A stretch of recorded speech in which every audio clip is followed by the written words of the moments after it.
5 women traveled 1,000 miles to marry Caleb Mercer. 4 ran screaming before dawn. When the 5th bride stepped off that dusty stagecoach in Blackstone Hollow, the whole town knew she'd be gone by morning, too. What they didn't know was that behind the walls of his mountain ranch, Caleb was hiding someone who would change everything. This is the story of a woman who saw what others refused to see, a father fighting to protect his son, and a frontier town about to learn the difference between fear and truth. Stay with me until the end of this journey. Hit that like button and drop a comment telling me what city you're watching from so I can see how far this story travels. The stagecoach rattled into Blackstone Hollow on a Tuesday afternoon, kicking up dust that hung in the air like dirty gauze. Vivian Hale pressed her gloved hand against the window, watching the town materialize through the haze. A collection of weathered storefronts, a church with peeling white paint, and clusters of people who stopped mid-conversation to stare. She'd been traveling for 11 days. Her back ached from the hard bench seats, her dress was wrinkled beyond salvation, and somewhere around the Kansas border she'd lost the ability to smell herself, which was probably a mercy. But none of that mattered now. She was here. The stage lurched to a stop outside Brennan's general store, and before Vivian could gather her carpet bag, the driver had already climbed down and opened the door. He was a thick-necked man named Horace, and he'd barely spoken 20 words to her since St. Louis. Now he looked at her with something close to pity. "Miss Hale," he said, and that was all. Vivian stepped down onto the packed earth, her boots sending up small clouds of dust. The afternoon sun hit her full in the face, and she had to squint against it. When her eyes adjusted, she saw them, the townspeople, standing in doorways and on boardwalks, watching her with the kind of careful attention people reserve for accidents about to happen. A woman in a faded blue dress whispered something to her companion. 2 men outside the saloon had stopped talking entirely. Even the children had gone quiet. "They think I'm going to run," Vivian said quietly. Horace set her trunk down with more force than necessary. "Wouldn't blame you if you did." "That's the 4th person who said something like that to me." Vivian turned to face him. "Since crossing into Montana, I mean. The station master in Helena, the woman at the last stop who sold me that terrible sandwich, the man who helped me with my trunk. Everyone keeps warning me about something, but nobody will say what." Horace pulled off his hat and wiped his forehead with a kerchief that had seen better days. "Look, I don't know what Mercer told you in his letters. He told me he was a rancher, widowed, that he had a son, that he was looking for a wife who could handle frontier life and wouldn't expect soft things. And you believed him?" "I believed he was honest." Vivian met his gaze straight on. "Which is more than I can say for most men who place advertisements." Horace made a sound that might have been a laugh or might have been something sadder. "Honest, sure. He's honest about some things." He shoved his hat back on. "But there are 4 women who came through here in the past 8 weeks. 4 women, just like you, with trunks and hope and decent dresses. Every single one of them ran back to that stage like the devil himself was chasing them." The words settled into Vivian's stomach like stones. "Why?" "That's between them and Mercer." Horace climbed back up to the driver's seat. "But if you've got any sense, you'll get back on this coach, and I'll take you as far as Helena for free. I don't like bringing women out here just to watch them leave in pieces." Vivian looked down the main street of Blackstone Hollow. It wasn't much, maybe 200 people if you counted the surrounding ranches and homesteads. But it was the kind of town that made decisions about people fast and kept those opinions for life. She could feel their judgment already, settling on her shoulders like snow. "I came a long way," she said. "That's what the others said, too." Horace gathered the reins. "Stage comes back through on Saturday. I'll save you a seat." He cracked the whip, and the horses lurched forward, leaving Vivian standing alone in the middle of the street with her trunk and carpet bag and the weight of an entire town's expectations. She stood there for a moment, letting the dust settle. Then she picked up her carpet bag and started walking toward Brennan's general store. Her trunk could wait. She needed information more than she needed her second-best dress. The bell above the door chimed as she entered. The store smelled like coffee and leather and the particular mustiness of dry goods that had been sitting too long. Behind the counter stood a thin man with spectacles and the suspicious look of someone who'd been disappointed by people too many times. "Help you?" he asked, though his tone suggested he'd rather not. "I'm looking for Caleb Mercer's ranch," Vivian said. "I was told someone in town could give me directions." The man's expression didn't change, but something shifted behind his eyes. "You the new bride?" "I'm Vivian Hale, yes." "That's what I said." He turned and called toward the back room. "Martha, come see this." A woman emerged from behind a curtain of strung beads, short, round, with iron gray hair pulled back in a bun so tight it must have hurt. She looked Vivian up and down with the efficiency of an army quartermaster. "She doesn't look like the type to run," Martha said to her husband. None of them looked like the type. The man, presumably Mr. Brennan, crossed his arms. But they all did. Vivian set her carpet bag on the counter with enough force to make the small bell beside it jump. "I appreciate everyone's concern for my well-being, but I'm 26 years old, I've traveled over 1,000 miles, and I've made my decision. Now, I can either walk to the Mercer Ranch myself and probably get lost, or someone can tell me how to get there and save everyone the trouble of a search party. Which would you prefer?" Martha's mouth twitched.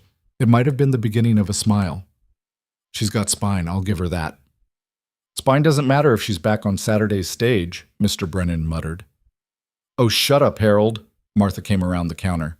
"The Mercer place is about 6 miles north, up into the foothills. Road's not bad if you stay on it, but this time of year the creek runs high, so don't try to shortcut across. You'll need a horse or a wagon. Can you handle a buggy? I grew up on a farm in Missouri.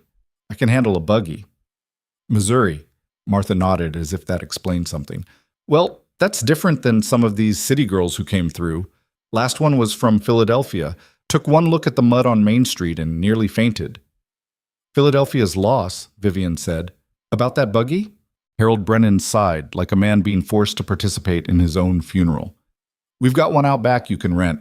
$1 a day, $2 deposit. You break it, you buy it." "Fair enough." Vivian reached for her reticule. "Hold on." Martha put a hand on her arm. The woman's fingers were calloused and strong. "You seem like a sensible person, so I'm going to tell you something straight. Caleb Mercer isn't a bad man. Whatever you've heard, whatever people are saying, he's not cruel, he's not violent, he's not a drunk. But there's something in that house that sends women running, and it's not going to be different for you just because you've got grit." "What is it?" Vivian asked. Martha and Harold exchanged a look. It was Harold who finally spoke. "We don't know exactly. The brides don't talk about it. Not really. They just leave.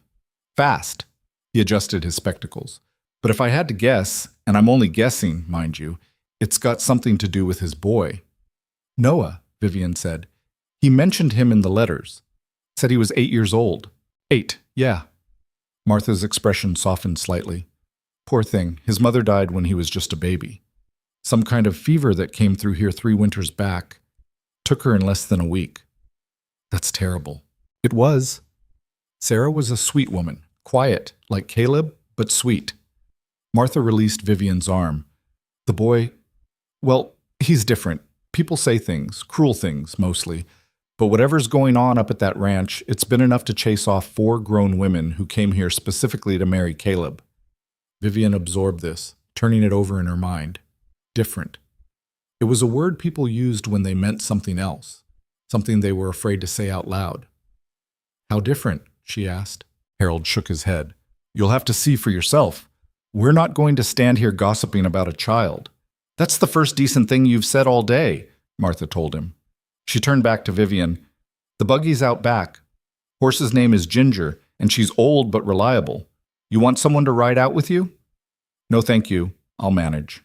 Martha studied her for a long moment, then nodded. "All right then, but you listen to me, Miss Hale. If you get up to that ranch and you don't like what you see, you turn that buggy right around and come back here. Don't wait for morning. Don't try to be polite about it. You just leave. We'll keep a room for you at Mrs. Halstead's boarding house if you need it." "I appreciate that." Vivian meant it. Despite their warnings, despite their obvious expectation that she'd fail, these people were trying to help in their own way. "But I don't plan on running." "None of them did," Harold said quietly. Malcolm. The road to the Mercer Ranch was exactly as Martha had described. Rutted and rough but navigable, winding up through stands of pine and aspen that were just beginning to show their fall colors. Ginger plodded along at a steady pace, unbothered by the climb, and Vivian let her mind wander as the buggy rocked and creaked. She thought about the letters. 3 of them, total. Caleb's handwriting had been neat but cramped, as if he wasn't used to writing much and wanted to fit as many words as possible on each page. He'd been direct about his circumstances, widowed, living on a cattle ranch with his young son, looking for a wife who could handle isolation and hard work. He'd asked about her experience with cooking, sewing, managing a household. He'd wanted to know if she could handle horses, and whether she was afraid of winter. He hadn't asked if she was pretty. He hadn't made promises about wealth or comfort. He hadn't tried to sell her a dream. That honesty had appealed to Vivian more than any flowery declaration could have. She'd answered his questions truthfully. Yes, she could cook, though not fancy. Yes, she could sew well enough to keep a family clothed. Yes, she'd grown up around horses and wasn't afraid of hard work or long winters. She told him about her family's farm in Missouri, about her father's death 2 years back, about her brother Daniel, who was different in ways that people in their town hadn't understood or accepted. She told him about the way people had looked at Daniel, the way they'd whispered, the way they'd suggested he be sent away somewhere he couldn't embarrass the family. She told him how her mother had died of shame before her time, worn down by the weight of other people's judgment. And she told him that she was looking for a place where she could be useful, where honesty mattered more than appearances, and where she wouldn't have to pretend things were other than they were. Caleb had written back within 2 weeks. His letter had been shorter than the others, just a few lines. Miss Hale, I appreciate your candor. My son is also different in ways that people don't understand. If you can accept that, and if you're willing to make a life in a place where neighbors are few and winters are hard, then I believe we might suit each other. The next stage arrives on the 15th. If you're on it, I'll be waiting. Caleb Mercer. It wasn't poetry. It wasn't even particularly warm. But it was real. And Vivian had built a life on real things. She'd sold what little she had, packed her trunk, and bought a one-way ticket to Blackstone Hollow. Now, bouncing along in a rented buggy with the afternoon light slanting gold through the trees, she wondered if she'd made a terrible mistake. 4 women had run. 4 women who presumably weren't cowards, who'd made the same journey she had, who'd had their own reasons for coming. What had they seen that she hadn't anticipated? The road crested a rise, and suddenly the ranch spread out below her. Vivian pulled Ginger to a stop and just looked. It wasn't a grand place, not like the big spread she'd heard about in Texas or Wyoming, but it was substantial. A 2-story house built from squared logs and rough-cut lumber, weathered gray by mountain winters. A barn that looked solid and well-maintained, corrals with neat fencing, outbuildings that suggested a working operation, not just a hardscrabble homestead. And everywhere she looked, she saw care. The fences had been mended. The barn door hung straight on its hinges. The woodpile near the house was stacked properly, covered against the rain. Even from this distance, she could see that the garden plot had been turned and put to bed for winter. This wasn't the ranch of a man who'd given up. This was the ranch of a man who kept going day after day, no matter what. Vivian clicked her tongue, and Ginger started forward again, down the slope toward the house. As they approached, the front door opened. The man who stepped out was tall, well over 6 feet, with broad shoulders and the kind of build that came from a lifetime of physical work.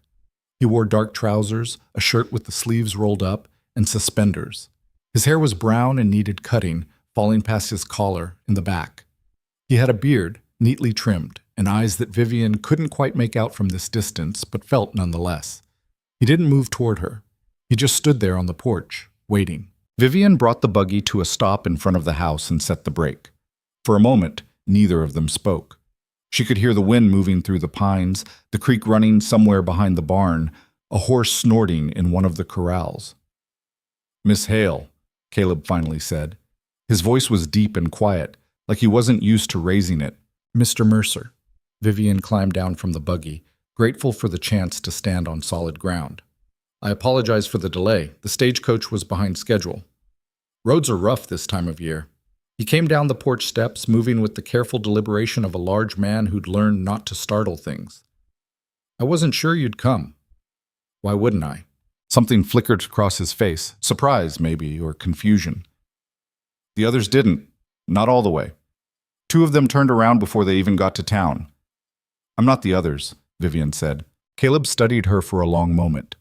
Up close, she could see his eyes were hazel, more green than brown, and there were lines at the corners that suggested he'd done a lot of squinting into bright sun.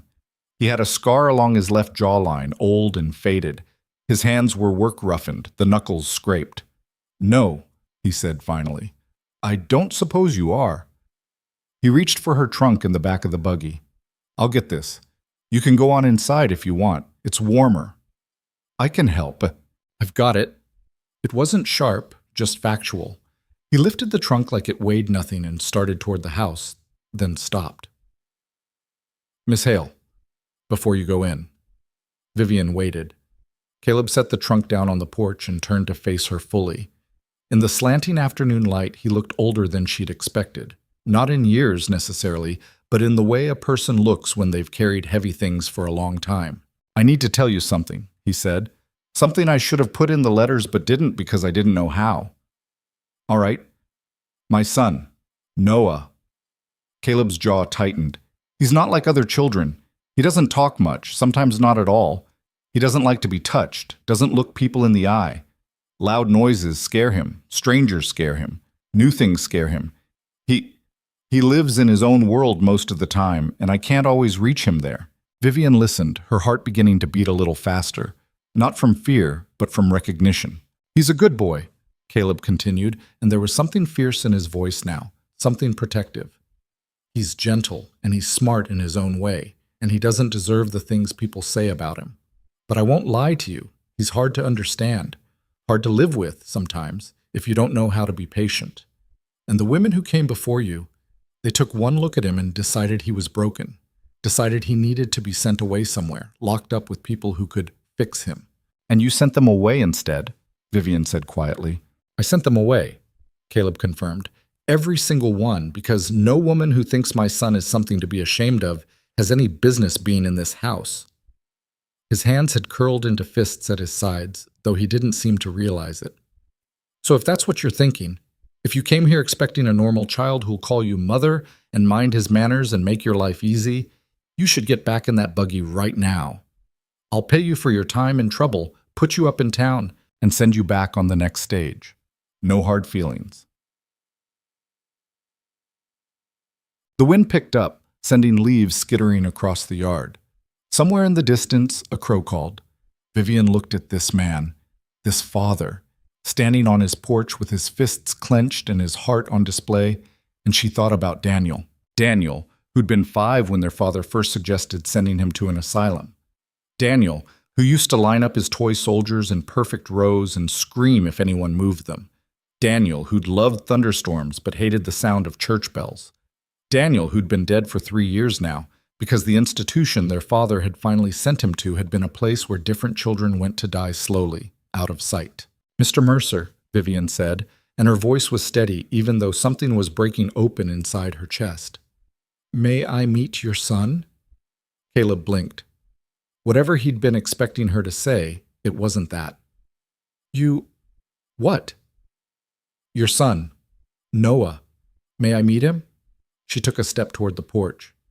"I didn't travel 1,000 miles to judge a child I've never seen, and I certainly didn't come here to tell a father how to raise his boy.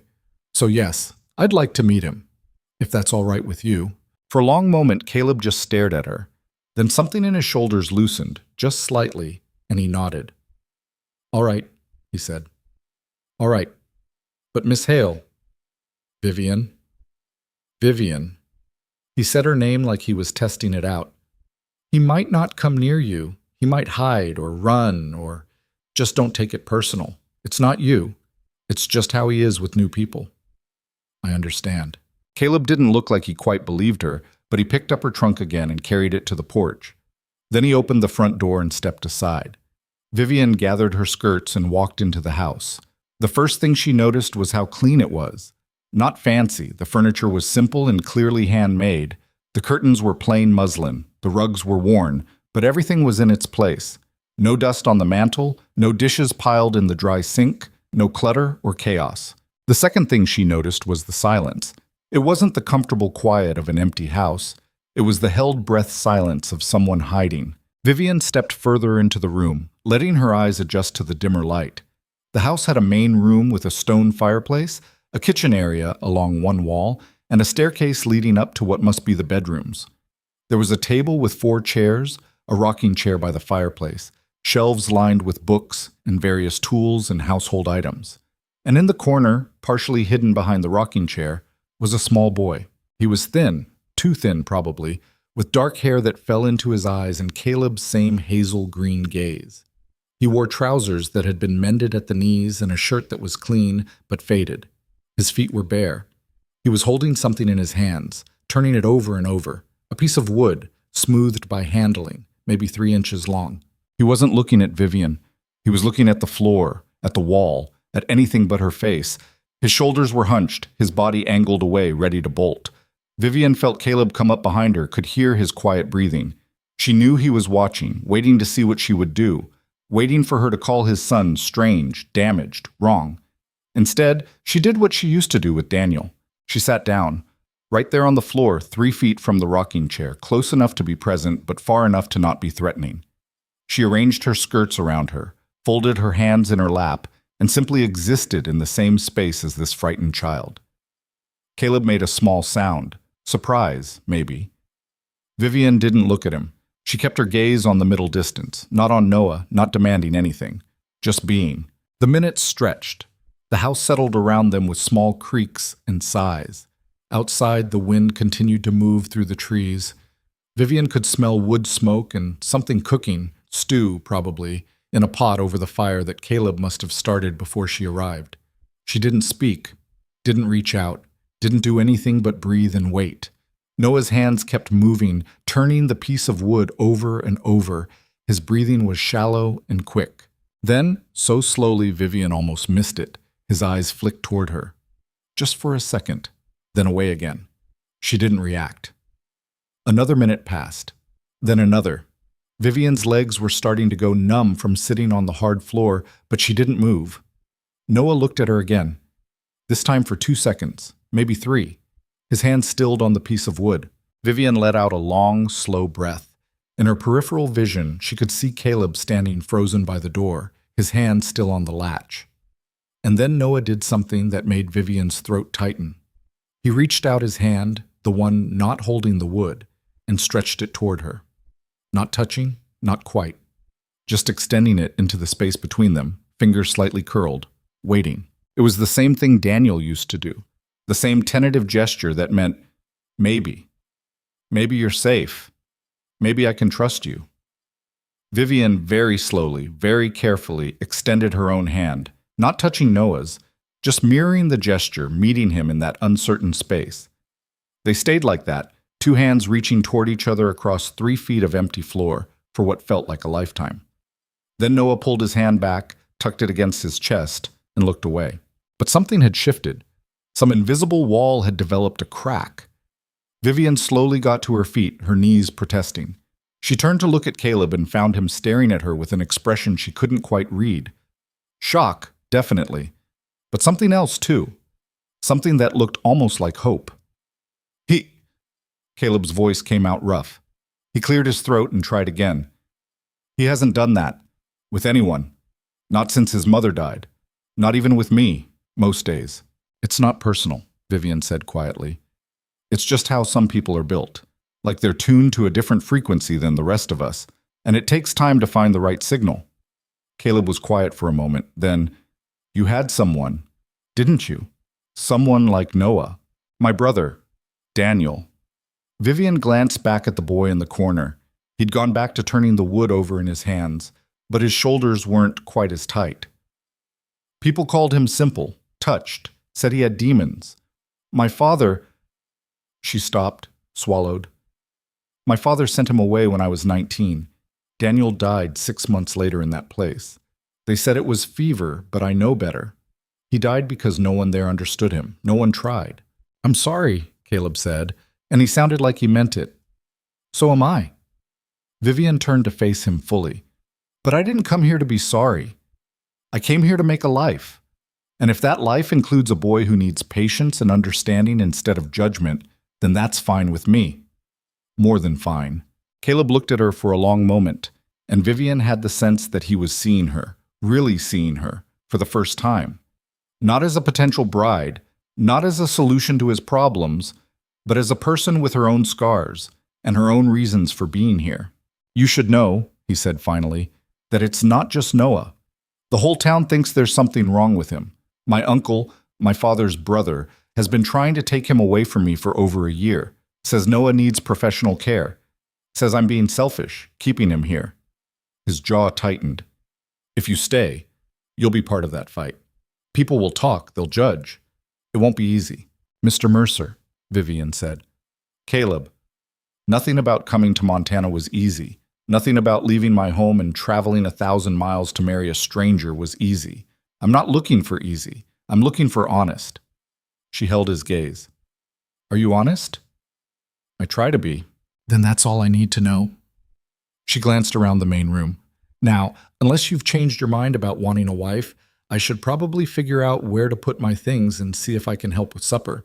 That stew smells like it's about to burn." Caleb's eyes widened and he spun toward the fireplace, where the pot was indeed starting to smoke. He grabbed a cloth and pulled it away from the heat, muttering something under his breath that might have been a curse. And in the corner, so quietly that Vivian almost missed it, Noah made a sound. Not quite a laugh, but close. A small huff of breath that could have been amusement. Vivian smiled. Maybe, she thought, this wouldn't be so impossible after all. That night, Vivian lay in a small bedroom on the second floor and listened to the house settling around her. Caleb had given her the room that had belonged to his late wife. "It's the only other bedroom besides mine and Noah's, and it doesn't seem right to make you sleep on the floor," and had apologized for the simplicity of it. But Vivian didn't mind simple. The bed was sturdy, the quilts were warm, and there was a window that looked out over the dark shapes of the mountains. She could hear the creek running and the wind in the trees and, very faintly, the sound of Caleb moving around downstairs. He'd been quiet during supper. Not unfriendly, just careful, like he was still waiting for her to realize her mistake and leave. Noah had eaten at the table with them, though he hadn't looked at either of them and had arranged his food in careful groups before taking a single bite. Caleb had explained in that quiet way of his that Noah needed things to be just so, that change was hard for him, that he might not warm up to Vivian for days or weeks or possibly ever, and that was just how it was. Vivian had listened and nodded and made mental notes. Routine was important. Quiet was important. Patience was everything. After supper, Noah had disappeared upstairs without a word, and Caleb had helped Vivian clean the dishes in a silence that wasn't quite comfortable but wasn't hostile either.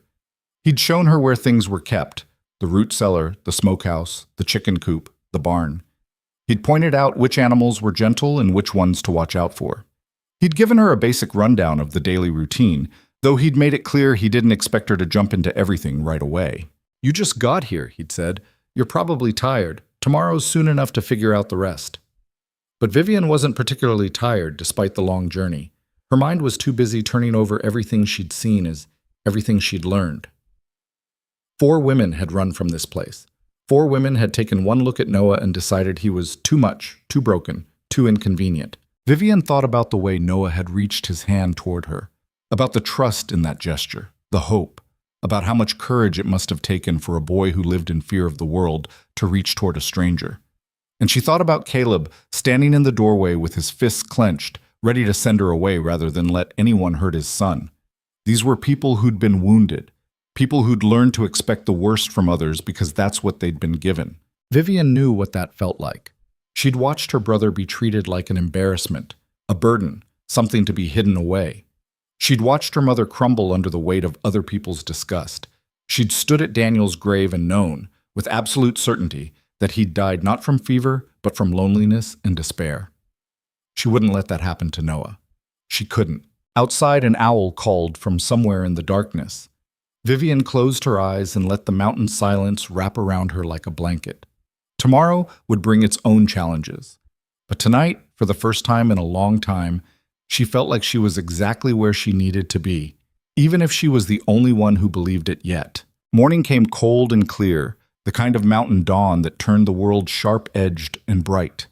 Vivian woke to the sound of someone moving around downstairs, quiet footsteps, the creak of the stove door, the soft clank of a pot. She lay there for a moment, disoriented, before remembering where she was. The Mercer Ranch, her first full day. She dressed quickly in the dim light, choosing her most practical dress, dark gray wool that wouldn't show dirt. Her fingers fumbled with the buttons. Nerves, probably, though she wasn't quite ready to admit that to herself. She'd meant everything she said yesterday, but meaning it and living it were two different things. When she came downstairs, Caleb was at the stove, poking at something in a skillet. He glanced up as her footsteps hit the bottom step, and for a moment they just looked at each other. "Morning?" he said finally. "Morning." Vivian crossed to the kitchen area. "You're up early." "Ranch doesn't run itself." He turned back to the stove. "There's coffee in the pot. Cups are in that cabinet." Vivian found a cup and poured herself coffee that was strong enough to strip paint. She took a sip and managed not to wince. "How long have you been up?" "Hour or so. Fed the horses, checked the stock, brought in wood." He gestured with the spatula toward the window. "Weather's turning. We'll get snow before the week's out." "In September?" "We're high up. Snow comes early, stays late." He flipped whatever was in the skillet. Eggs, she realized, though they looked more scrambled by accident than design. "You sleep all right?" "Fine." It was mostly true. She'd woken twice during the night, confused by the unfamiliar sounds, but had fallen back asleep easily enough. "Where's Noah?" "Still in bed. He's not much of a morning person." Caleb scraped the eggs onto 2 plates and added some kind of bread that looked homemade but dense. "He'll come down when he's ready. Can't rush him." They ate in silence. The eggs needed salt and the bread could have used more rising time, but Vivian had eaten worse. She was halfway through her plate when she noticed Caleb watching her with a wary expression. "What?" she asked. "You're still here." Vivian set down her fork. "Where else would I be?" "I don't know. Gone." He looked down at his own plate. "The last one. The woman from Philadelphia. She didn't even make it through breakfast. Noah came down, she took one look at him, and that was it. Started crying. Said she couldn't do it. I had her back in town by noon." "I'm not from Philadelphia," Vivian said. "No." Caleb's mouth twitched. Not quite a smile, but close. "No, you're not." Before Vivian could respond, there was a sound from upstairs. Not footsteps exactly. More like someone sliding along the wall, trying to be quiet. Then, slowly, Noah appeared at the top of the stairs. He was wearing the same clothes as yesterday. Vivian made a mental note to ask about laundry routines, and his hair was sticking up in the back. He had that piece of wood in his hand again, turning it over and over. His eyes were on the floor, tracking the grain of the boards. "Morning, son," Caleb said, his voice gentler than Vivian had heard it yet. "You hungry?" Noah didn't answer. He came down the stairs one at a time, both feet on each step before moving to the next. When he reached the bottom, he didn't come toward the table. Instead, he moved along the wall toward the corner where he'd hidden yesterday, giving Vivian a wide berth. Caleb stood and fixed another plate, eggs, bread, and some dried apples from a jar. He set it on the floor near Noah's corner, along with a cup of water. "There you go," he said. "It's still hot." Noah didn't acknowledge him, but after Caleb sat back down, the boy edged toward the plate and began eating, still standing, his back to the wall. Vivian watched this routine and understood what it meant. This was normal here. This was how breakfast worked. No forcing the boy to sit at the table, no demanding he use manners or make conversation, just meeting him where he was. "He eats better when there's no pressure," Caleb said quietly, as if reading her thoughts. "Took me a long time to figure that out. At first I kept trying to make him sit proper, use his fork right, all that. But it just made him more upset. So now," he gestured at the corner, "we do this." "It makes sense," Vivian said. Caleb looked at her like she'd just spoken in a foreign language. "Does it?" "Of course. Some people need space to feel safe. Nothing wrong with that." She took another sip of coffee. "My brother used to eat under the table when he was small. Drove my mother crazy, but he'd eat a full meal under there, whereas at the table, he'd barely touch anything. Eventually, she just started handing him his plate and letting him do what he needed to do." "And that worked?" "Well enough." Vivian smiled a little. "He grew out of it mostly. Found other places he felt comfortable. But the principle stayed the same. Meet him where he is, not where you think he should be." Caleb was quiet for a moment, and Vivian could see him turning this over in his mind. Then he said, "The women before you. They thought I was spoiling him, said he needed discipline, structure. One of them said, he stopped, his jaw tightening. Said what? Said he was acting like an animal and I was letting him. The words came out hard. Said if I really loved him, I'd send him somewhere they could train him to be normal. From the corner came a small sound, not quite a whimper, but close. Noah's hands had gone still on the piece of wood. Vivian felt something cold settle in her chest. And what did you say to her? I told her to get out of my house. Caleb's eyes were dark. Told her if she ever spoke about my son like that again, she'd regret it. She was on the stage by mid-morning. Good, Vivian said. Caleb blinked. Good? Yes, good. She was wrong. Noah's not an animal, and he doesn't need to be trained. Vivian glanced at the boy in the corner. He was eating now, small, careful bites, his shoulders slightly less tense. He needs to be understood. That's different. Most people don't see it that way. Most people are idiots, Vivian said flatly. Caleb made a sound that might have been a laugh, or might have been something breaking loose in his chest. He rubbed his face with both hands, suddenly looking exhausted. I don't know what to do with you. You don't have to do anything with me. I'm not a problem to be solved. Vivian stood and started clearing the plates. Now, are you going to show me around this place properly, or do I have to figure everything out by trial and error? For a moment, Caleb just sat there, staring at her. Then he stood too, and there was something different in his expression, something lighter. All right, he said, let's start with the chickens.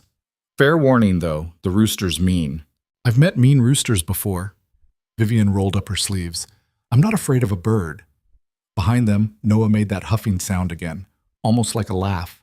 Vivian smiled. The morning passed in a blur of new information. Caleb showed her the chicken coop, which did indeed house a rooster with an attitude problem, the root cellar where vegetables and preserves were stored, the smokehouse, the barn with its 6 horses and various equipment, and the near pasture where a small herd of cattle grazed. He explained the daily routine, the seasonal work, the things that needed doing now versus the things that could wait until spring. He talked more than Vivian had expected. Not constantly, and not about personal things, but about the ranch, about how the irrigation worked, which fences needed mending before winter, where the best fishing was if she had time for that sort of thing.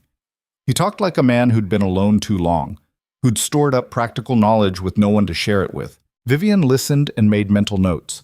She'd grown up on a farm, but Missouri farming was different from Montana ranching. Different climate, different animals, different rhythm. She'd have to adjust. They were inspecting the barn roof, Caleb pointing out some loose shingles that needed replacing, when she finally asked the question that had been nagging at her since breakfast. What happened to Noah's mother? Caleb went still. For a moment, Vivian thought he wouldn't answer. Then he said, fever. 3 years ago this winter. It came through town fast, killed 6 people in 2 weeks. Sarah was one of them. I'm sorry. Yeah. He touched one of the loose shingles, testing it. She was good with Noah. Better than me. She knew how to reach him when I couldn't. After she died, he stopped talking almost completely, stopped eating right, stopped sleeping. I thought... He stopped. Thought what? Thought I was going to lose him too. Caleb's voice was rough. He got so thin. Wouldn't let me near him. Wouldn't let anyone near him. The doctor said there was nothing physically wrong, that it was grief, said to give it time. But time didn't help. Not really. He got a little better, but he never came all the way back. Vivian watched Caleb's face, saw the guilt there, the worry that never quite left. You think you failed him? I know I did. I'm his father. I'm supposed to be able to help him, and I can't. I can't fix this. He gestured vaguely. I can mend fences and birth calves and keep this place running, but I can't make my son look at me. Can't make him talk to me. Most days I don't even know if he knows I'm there. He knows, Vivian said quietly. How can you tell? The way he eats the food you give him. The way he stays in the house instead of running off. The way he came downstairs this morning, even though there was a stranger at the table. Vivian turned to face Caleb fully. He trusts you. He might not show it the way other children do, but it's there. Caleb looked at her with something close to desperation in his eyes. I want to believe that. Then believe it. Vivian held his gaze. You're doing better than you think. You're meeting him where he is instead of forcing him to be someone he's not. That's more than most parents manage. It doesn't feel like enough. It never does, Vivian said. But it's what you've got, so you keep going. They stood there in the barn loft, dust motes floating in the light from the open door. And something passed between them. Not romantic, it was too soon for that, too raw, but something like recognition. Like two people who'd been walking parallel paths suddenly realizing they could see each other across the distance. Caleb cleared his throat and looked away first. We should head back. Noah gets anxious if I'm gone too long. They climbed down from the loft and walked back toward the house. The sun was higher now, warming the air, and Vivian could smell pine and wood smoke and the particular scent of mountain autumn. It was beautiful here, harsh, but beautiful. When they reached the house, Noah was exactly where they'd left him, in his corner, turning that piece of wood over and over. But when Vivian came in, he looked up, just for a second, just long enough for their eyes to meet. Then he looked away again, but his hand stilled on the wood. Progress, Vivian thought, small but real. The afternoon brought its own challenges. Vivian started on the laundry, sheets and clothes that had been piling up, and discovered that Caleb's definition of clean was different from hers. Everything was functional, but nothing was properly sorted or folded.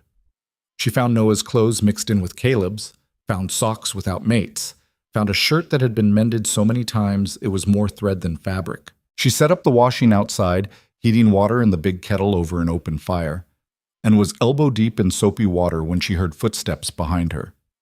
Noah. He stood about 10 feet away, watching her work. He still had that piece of wood, but he wasn't turning it over anymore. He was just holding it, his eyes tracking her movements. Vivian didn't acknowledge him directly. She'd learned with Daniel that direct attention could spook him, make him retreat. Instead, she just kept working, scrubbing a shirt against the washboard, wringing it out, dropping it in the rinse water. Noah took a step closer. Vivian started humming. Nothing in particular, just a melody that had been running through her head, something her mother used to hum while she worked. Another step closer. Vivian wrung out the shirt and hung it on the line Caleb had strung between two posts. The fabric was heavy with water dripping onto the grass. Noah was 5 feet away now, close enough that she could see him clearly in her peripheral vision. He was watching her hands, the way she moved, the rhythm of the work. Vivian picked up another shirt, one of Noah's, small and worn, and dunked it in the wash water. As she scrubbed, she said very casually, "This is hard work. My arms always get tired." Noah didn't respond, but he didn't leave either. Vivian continued, "When I was young, my mother used to let me help. I wasn't very good at it. I'd get more water on myself than on the clothes." She smiled at the memory, but she was patient, said the only way to learn was to do it, even if you did it wrong at first. She wrung out Noah's shirt and held it up, examining it. "This one's got a tear in the sleeve. I'll mend it later, if that's all right." Noah took another step closer. He was 3 feet away now, then 2. Vivian kept her eyes on the laundry, her movements steady and unhurried. She picked up another piece, a pair of Caleb's work pants, and started scrubbing. And then Noah did something that made Vivian's breath catch. He reached out and touched the wet fabric of his shirt where it hung on the line, just his fingertips, testing the texture. His face was intensely focused, like he was solving a complicated problem. "It's cold, isn't it?" Vivian said quietly. "The water. It'll be warmer once the sun dries it out." Noah pulled his hand back and looked at his wet fingers. Then slowly, he touched them to his own shirt, transferring the dampness, testing it. Vivian kept working, giving him space to explore. She didn't ask questions, didn't demand he respond. She just existed alongside him, letting him set the pace. After a few minutes, Noah stepped back. But he didn't go far, just to the edge of the clearing, where he sat down in the grass and continued to watch. Vivian finished the laundry, her back aching and her hands raw from the lye soap. When she looked up, Noah was drawing something in the dirt with a stick. Not the piece of wood he always carried, that was tucked safely in his pocket, but a longer stick he'd found nearby. She couldn't see what he was drawing from where she stood, but the concentration on his face was absolute. That evening, Caleb noticed the change immediately. He'd been out checking the cattle and came back to find Noah sitting at the table, not eating, not doing anything in particular, just sitting while Vivian prepared supper. He stopped in the doorway, staring. He's at the table, he said, like he couldn't quite believe it. He's at the table, Vivian confirmed. She was cutting vegetables for a stew, working with the kind of efficiency that came from years of practice. Has been for about 10 minutes. He never sits at the table unless it's time to eat. And even then, Caleb stopped, shook his head. What did you do? Nothing. I did laundry. He watched. Then he came inside and sat down. Vivian glanced at Noah, who was tracing patterns on the wooden surface with one finger. I didn't ask him to. Caleb pulled off his hat and ran a hand through his hair. I don't understand. You don't have to understand, just accept it. Vivian dropped the vegetables into the pot. He's here because he wants to be. That's enough. Caleb sat down across from his son, moving slowly, carefully. Noah didn't look up, but he didn't bolt either. He just kept tracing his patterns, the ghost of some design only he could see. Good day? Caleb asked him, his voice soft. Noah didn't answer. We got the north fence mended, the section that was sagging. Should hold through winter now. Caleb paused. You want to help me check the horses after supper? I know you like the bay mare. Nothing. But Noah's finger paused for just a moment before continuing its invisible drawing. Caleb looked at Vivian, and she could see the question in his eyes. Am I doing this right? She gave him a small nod. Keep going. There's an owl nesting in the big pine, Caleb continued. Saw it this morning when I was bringing in wood. Big one. Probably hunting the mice in the barn. He watched his son's face. You might be able to see it from your window at night if you look. Noah's hand went still. Then so quietly Vivian almost missed it. He made a sound. Not a word, but a sound. Interested. Caleb's whole face changed. Yeah? You want to look for it later? Noah's hand moved again, resuming the patterns. But there was something different in his posture now, something less rigid. They ate supper with Noah at the table. He didn't interact with them, didn't make eye contact, but he was there, present in a way he hadn't been the night before. And when Vivian served the stew, he ate it from a proper bowl instead of taking his plate to the corner. Small things. But Caleb looked at those small things like they were miracles. After supper, Vivian cleaned up while Caleb took Noah out to check the horses. She watched them go from the kitchen window, the tall man and the small boy, walking side by side but not touching, heading toward the barn in the gathering dusk. Noah's hands were moving, fluttering at his sides, and Vivian recognized that too. The need to move, to release the energy that built up inside when the world got too big or too loud. She was drying the last plate when Caleb came back alone, his expression troubled. He's in the barn, Caleb said before Vivian could ask. He likes to sit with the horses sometimes. Calms him down. That's good, isn't it? Usually, yeah. Caleb leaned against the doorframe. But I need to talk to you about something I should have told you before, but I was hoping it wouldn't matter. Vivian set down the plate. What is it? My uncle, Everett Mercer.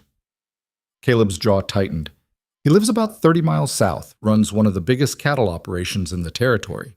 He's rich, he's connected, and he thinks Noah is an embarrassment to the family name. Lots of people think lots of things, doesn't make them right. No, but it makes them dangerous. Caleb pushed away from the doorframe and started pacing.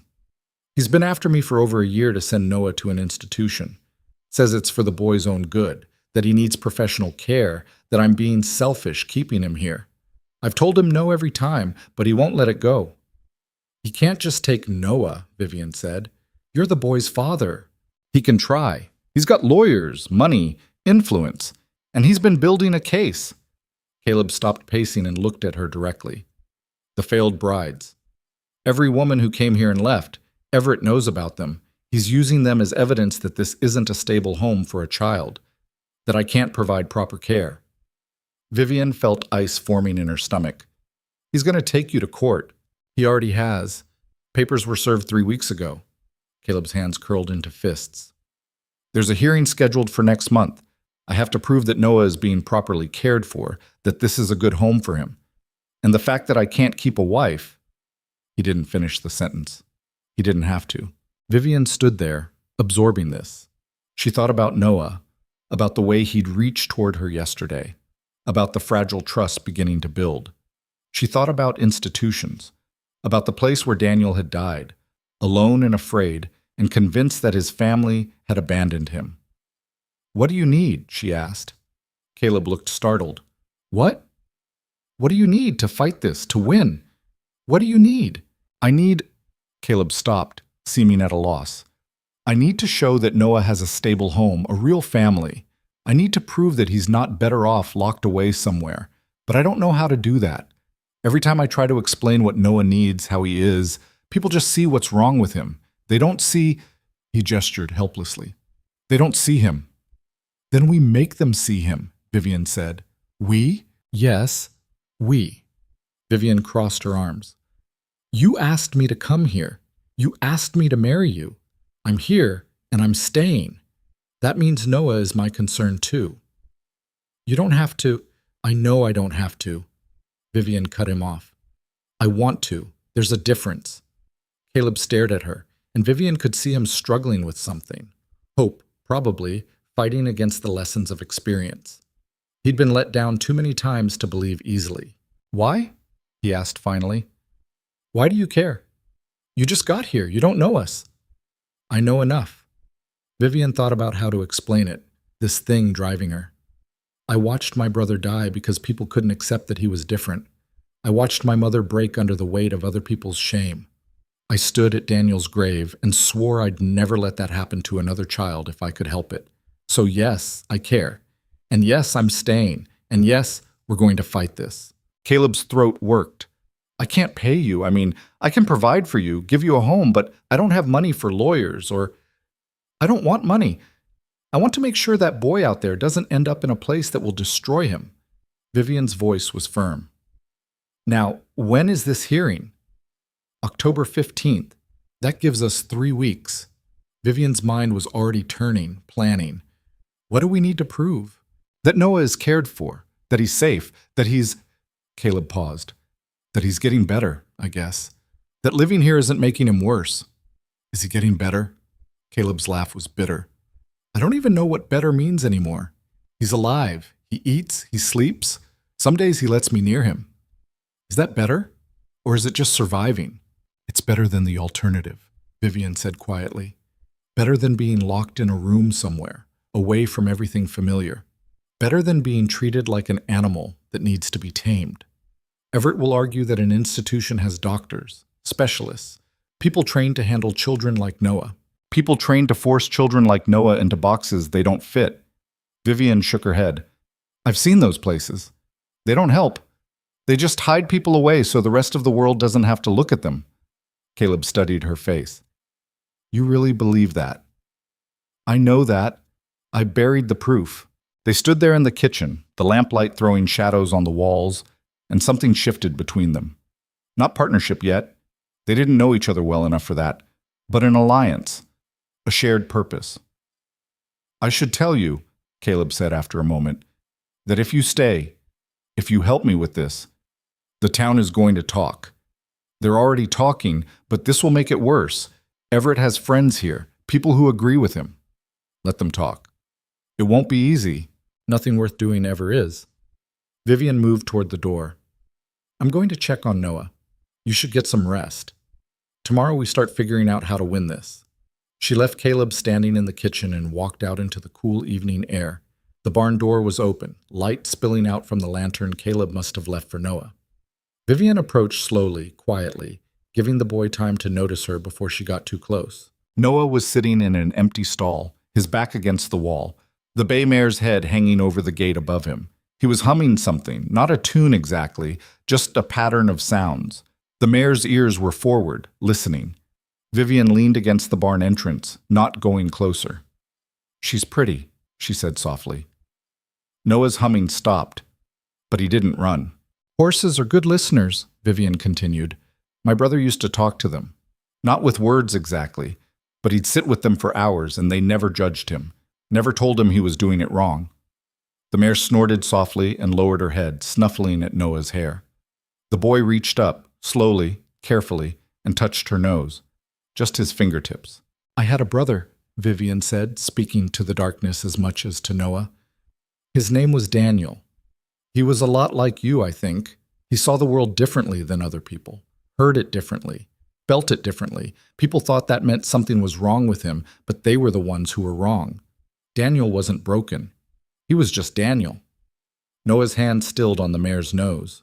He died 3 years ago, Vivian continued, her voice steady, even though her chest felt tight. And I miss him every day. But I learned something from knowing him, from loving him. I learned that different isn't wrong, it's just different. And the people who can't see that, the people who want to fix things that aren't broken, they're the ones who need help, not the children they're trying to change. The barn was quiet except for the soft breathing of horses and the rustle of hay. Then Noah turned his head and looked at Vivian. Really looked at her, his hazel green eyes meeting hers for the first time. It lasted maybe 3 seconds. Then he looked away again, back to the mare. But those 3 seconds felt like everything. Vivian pushed away from the doorframe. Your father is worried about you. He loves you very much, even if he doesn't always know how to show it. And I just want you to know. She paused, choosing her words carefully. I'm not here to change you. I'm here to make sure no one else tries to either. She turned and walked back toward the house, leaving Noah with the horses and the quiet. When she reached the porch, she found Caleb sitting on the steps, his elbows on his knees, his head in his hands. He looked at me, Vivian said softly. Caleb's head came up. What? Noah. He looked right at me.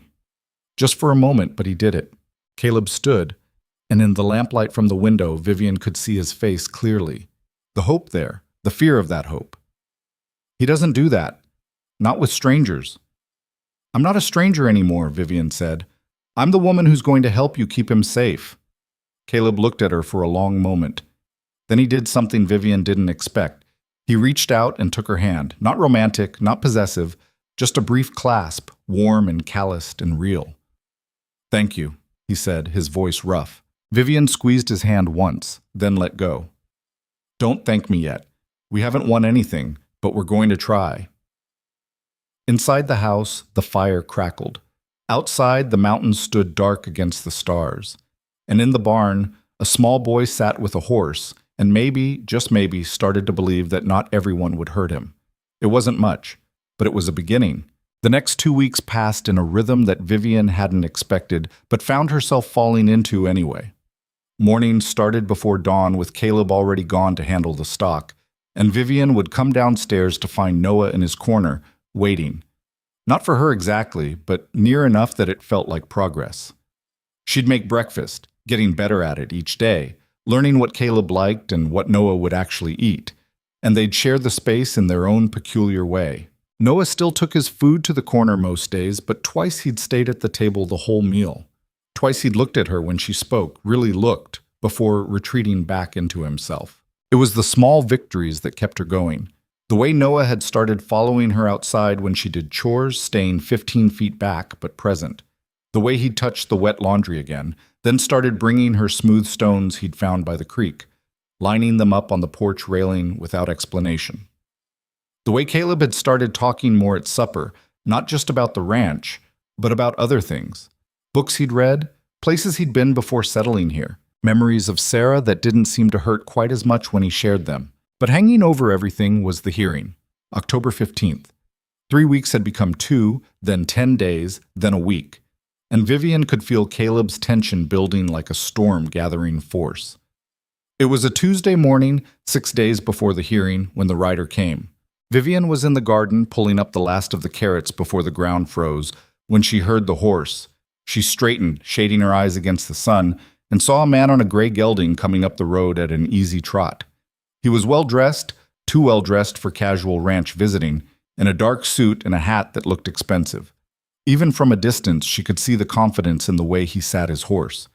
Caleb emerged from the barn, saw the rider, and went completely still.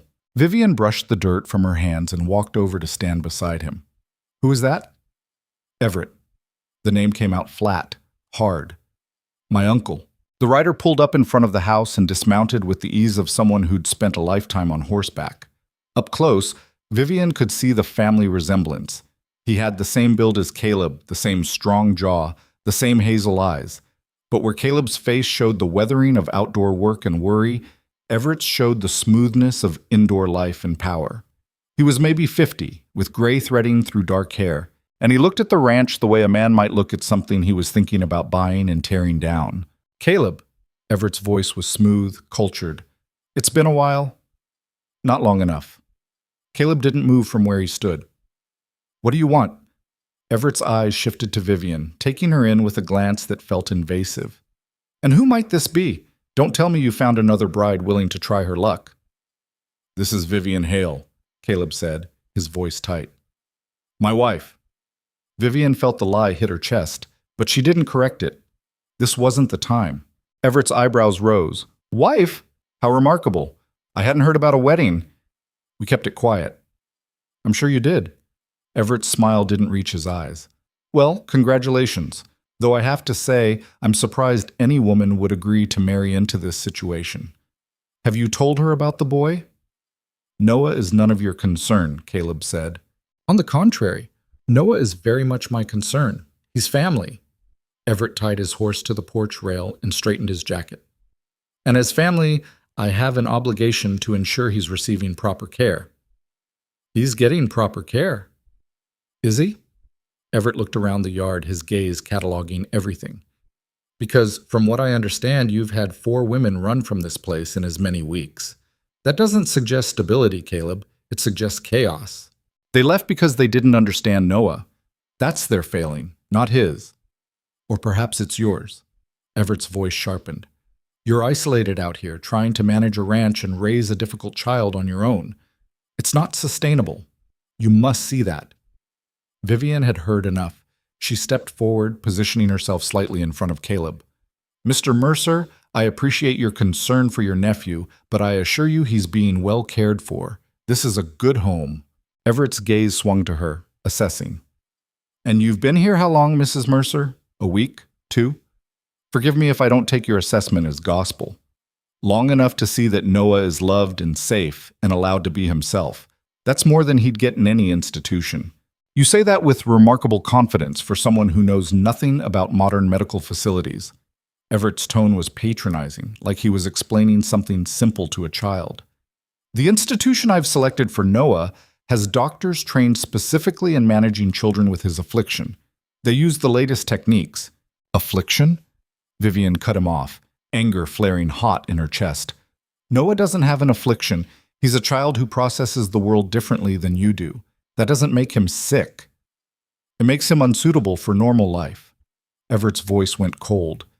He can't speak properly, can't interact with people, can't function in society. Left here, he'll grow into a man who can't care for himself, who'll be a burden on everyone around him. Is that what you want for him? I want him to have a childhood, Vivian shot back. I want him to have a father who loves him and a home where he doesn't have to be afraid all the time. What you're describing isn't help, it's imprisonment. Everett's mouth thinned. You're very passionate about a child you barely know. I know enough. I know what happens in places like the one you're describing. I know that children go in and don't come out. I know that latest techniques usually means restraints and isolation and breaking a child's spirit until they're too defeated to resist anymore. Vivian's voice shook with the force of her conviction. I won't let that happen to Noah. You won't let... Everett laughed, but there was no humor in it. You have no legal standing here, Mrs. Mercer. If that's even your real name, you're not Noah's mother. You're barely Caleb's wife, if the rumors are true. The rumors are wrong, Caleb said, finding his voice. We're married, legal and binding. Really? Everett pulled a folded paper from his jacket pocket. Because I took the liberty of checking with the county clerk's office. There's no marriage certificate on file for Caleb Mercer and Vivian Hale. No record of any ceremony. Vivian's stomach dropped. Beside her, she felt Caleb tense. Everett smiled, and it was the smile of a man who'd just played a winning card. So either you're lying to me, which won't look good in court, or you're living in sin, which will look even worse. Either way, it hardly suggests the stable family environment you're trying to claim. We were planning to make it official, Caleb started, but Everett waved him off. Save it for the judge. I didn't come here to debate your personal arrangements. He tucked the paper back in his pocket. I came to make you an offer. One last chance to do the right thing before this gets ugly. I'm not interested in anything you're offering. Hear me out. Everett's voice took on a reasonable tone, like he was being generous. I know you think you're helping Noah by keeping him here, but you're not. You're limiting him, holding him back. The facility I've chosen is in Denver. Modern, well-staffed, with grounds and activities designed specifically for children like him. He'd have structure, routine, professional care. And you, he gestured at the ranch. You could focus on this place. Make something of it. You're a good rancher, Caleb. You could build this operation into something substantial if you weren't distracted by a child who requires more attention than you can give. Noah isn't a distraction. He's my son. He's a responsibility you're not equipped to handle. Everett's facade of reasonableness was cracking. Be honest with yourself. You can barely get him to look at you. You can't teach him anything because he won't listen. He doesn't speak, doesn't engage, doesn't show affection. What kind of life is that for either of you? Vivian saw Caleb flinch and knew that Everett's words had found their mark. These were Caleb's own fears spoken aloud by someone else. He shows affection, Vivian said quietly. You just have to know how to see it. Everett turned to her, his expression almost pitying. You've convinced yourself of that because you want it to be true. But wanting doesn't make it so. That boy is never going to be normal, Mrs. Mercer. Never going to have a normal life, a normal family, normal anything. The kindest thing Caleb could do is accept that and make arrangements for professional care. The kindest thing would be to let him be who he is, Vivian countered. Not everyone has to be normal. Some of the best people I've ever known weren't. How touching. Everett's voice dripped sarcasm. But the court won't be swayed by sentiment. They'll want facts, evidence, proof that Noah is thriving here, which we both know he isn't. He looked at Caleb. 6 days, nephew. You have 6 days to reconsider. After that, a judge will make the decision for you, and I promise you won't like the outcome. Get off my land, Caleb said, his voice low and dangerous. I'm leaving, but think about what I said. Think about what's really best for Noah, not what makes you feel like less of a failure as a father. Everett untied his horse and mounted smoothly. See you in court. He wheeled the gelding around and rode off at a trot, leaving a cloud of dust and tension in his wake. Vivian and Caleb stood in silence, watching until he disappeared down the road. Then Caleb turned and walked toward the barn without a word. Vivian let him go. She understood the need to be alone with anger and fear, to process it somewhere private. Instead, she went looking for Noah. She found him in the hayloft, pressed into the far corner, his hands over his ears and his eyes squeezed shut. He was rocking slightly, that piece of wood clutched so tight his knuckles were white. He'd heard everything, or enough of it.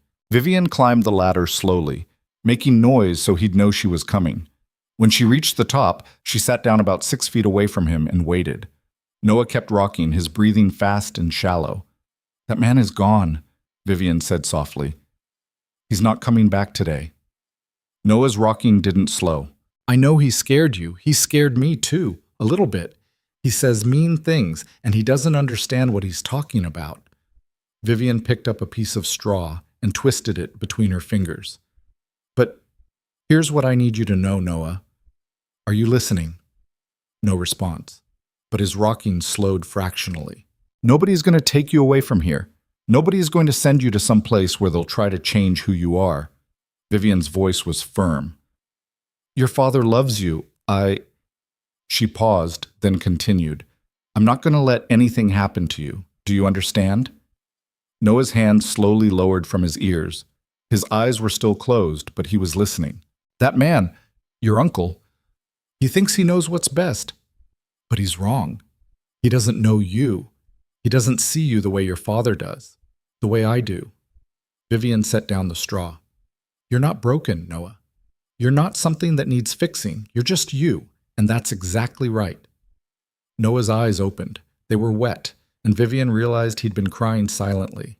He looked at her, and this time he didn't look away. It's all right to be scared, Vivian said. I'm scared too, but we're going to get through this, all of us together. Noah's mouth moved like he was trying to form words. Nothing came out, but the effort was there. Vivian waited. Finally, Noah did something she'd never seen him do. He reached into his pocket, pulled out that smooth piece of wood he always carried, and held it out to her. It took Vivian a moment to understand. This was his comfort object, the thing he touched when he was frightened or overwhelmed, and he was offering it to her. Are you sure? She asked softly. Noah's hand trembled, but he didn't pull back. Vivian very carefully took the piece of wood. It was warm from being in his pocket, worn smooth by months or years of handling. She turned it over in her palm, feeling the weight of what he'd just given her. Trust. Fragile and precious and real. "Thank you," she whispered. "I'll keep it safe." Noah watched her for a moment longer. Then he slowly uncurled from his defensive position and crawled across the hayloft to sit beside her. Not touching, but close. Closer than he'd ever been. They sat like that for a long time, side by side in the quiet of the barn, while outside Caleb worked through his anger and the sun climbed higher in the sky. That evening Caleb barely ate. He pushed food around his plate while Noah, back to eating in his corner but present, worked through his meal with mechanical precision. Vivian watched both of them and knew something had to give. After Noah went upstairs, she cornered Caleb by the fireplace. "We need to talk about what Everett said." Caleb stared into the fire. "There's nothing to talk about. He's right." "About which part?" "All of it." Caleb's voice was hollow. "We're not married. I can't prove Noah's getting better because he's not. And come hearing day, a judge is going to see a man living in sin with a woman he barely knows, trying to raise a child who can't even look at him. Everett's going to win. Not if we actually get married." Caleb turned to look at her. "What? Marry me. For real. We'll get the certificate, make it legal, and by the time the hearing comes around, we'll be a legitimate family." Vivian kept her voice steady. "It solves one of Everett's arguments." "Vivian, you can't." "I can. And I will." She moved closer. "Look, I know this isn't how either of us pictured our lives. I know it's fast and strange and probably crazy, but that boy upstairs needs us, and I'm not walking away from him. So yes, marry me. Not because you love me, we're not there and might never be, but because it's the right move to keep Noah safe." Caleb studied her face in the firelight. "You'd do that? Legally bind yourself to this mess?" "I'm already in the mess. Might as well make it official." Vivian managed a small smile. "Besides, I told Everett we were married. Hate to make myself a liar. This is insane. Probably, but it's also practical." Vivian crossed her arms. "We can go into town tomorrow, get the license, have someone perform the ceremony. Simple and quick. The town will talk." "Let them talk. They've been talking since I got here anyway." Vivian's expression turned serious. "Caleb, I'm not asking for a real marriage. I'm not expecting romance or promises or anything beyond what we already have, which is two people trying to protect a child. But legally, it makes sense." Caleb was quiet for a long moment. Then he said, "You know what you're getting into? Really getting into? Because if we do this, if we stand up in front of people and make it legal, you're tied to me and Noah and all the trouble that comes with us. And there will be trouble, Vivian. Everett won't stop just because we got married. He'll find other ways to come at us. Then we'll deal with those too." Vivian held his gaze. "I'm not afraid of trouble. I'm afraid of doing nothing and watching that man take Noah away to some place that will break him. I've already lost one brother to people like Everett. I won't lose another child." Something in Caleb's expression cracked. "Noah's not your brother." "No, but he could be my son, if you'll let him." The words hung in the air between them. Caleb's throat worked, and for a moment Vivian thought he might refuse. Then he nodded, sharp and certain. "All right, we'll do it. Tomorrow." "Tomorrow," Vivian agreed. They went into town the next morning, leaving Noah with a neighbor woman named Mrs. Chen, who occasionally helped with the ranch and was one of the few people Noah tolerated. The ride was quiet, both of them wrapped in their own thoughts. The county clerk's office was in a small building next to the courthouse. The clerk, a dried-up man named Fletcher, who looked like he'd been born skeptical, took their information with barely concealed curiosity. "Mercer," he said, writing the name. "You're Everett Mercer's nephew." "I am." "Heard you got a hearing coming up." Fletcher didn't look up from his paperwork. "About your boy?" "News travels fast. It's a small county." Fletcher blotted the marriage license and pushed it across the counter. "You'll need 2 witnesses and someone licensed to perform the ceremony. Minister, judge, justice of the peace." "Where do we find those?" Vivian asked. "Judge Thornton's in his office, probably, though he might not be willing, given he's presiding over your custody hearing." Fletcher's tone was carefully neutral. "Might be seen as a conflict." "What about a minister?" Caleb asked. "Reverend Walsh is at the church, but he's friendly with your uncle. Fletcher finally looked up. You're not going to find many people in this town willing to help you, Mercer. Everett's got influence. Vivian felt anger stirring. So everyone's just going to let a child be sent away because his uncle has money? Fletcher shrugged. I didn't say I agreed with it. I'm just telling you how it is. They left the clerk's office with the license and a growing sense of frustration. Caleb was right. Everett's influence ran deep. There has to be someone, Vivian said as they stood on the boardwalk. Someone who'll help us. Not many people in this town like me much, Caleb said. And the ones who might help are afraid of Everett. Vivian looked up and down the street. It was mid-morning, and Blackstone Hollow was going about its business. Women shopping, men conducting trade, children running errands. Normal life, uncomplicated by custody battles and family feuds. Then her eyes landed on Brennan's general store. What about the Brennans? She asked. Caleb followed her gaze. Harold and Martha? I don't know. They've never been unfriendly, but they've never exactly been friendly either. They helped me when I arrived, and Martha seemed like someone who might speak her mind, influence or no influence. Vivian started walking. Worth asking. The bell chimed as they entered the store. Harold was behind the counter, and Martha was restocking shelves in the back. Both looked up as Caleb and Vivian approached. Mrs. Mercer, Martha said, and there was something like approval in her tone. Or should I say Mrs. Hale? Heard you're still up at the ranch. I am, and it's going to be Mrs. Mercer, officially. Vivian set the marriage license on the counter. We need witnesses and someone to perform the ceremony. Everyone else in town seems afraid to help us. Harold and Martha exchanged a look. It was Harold who spoke first. Everett came through here yesterday, said there was going to be a hearing, said he was concerned about the boy. Everett is concerned about his reputation, Caleb said. Not about Noah. That's what I figured.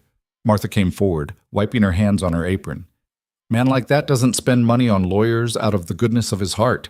He's got an angle. His angle is that he thinks Noah is an embarrassment, Vivian said, and he wants him locked away where no one has to see him or think about him.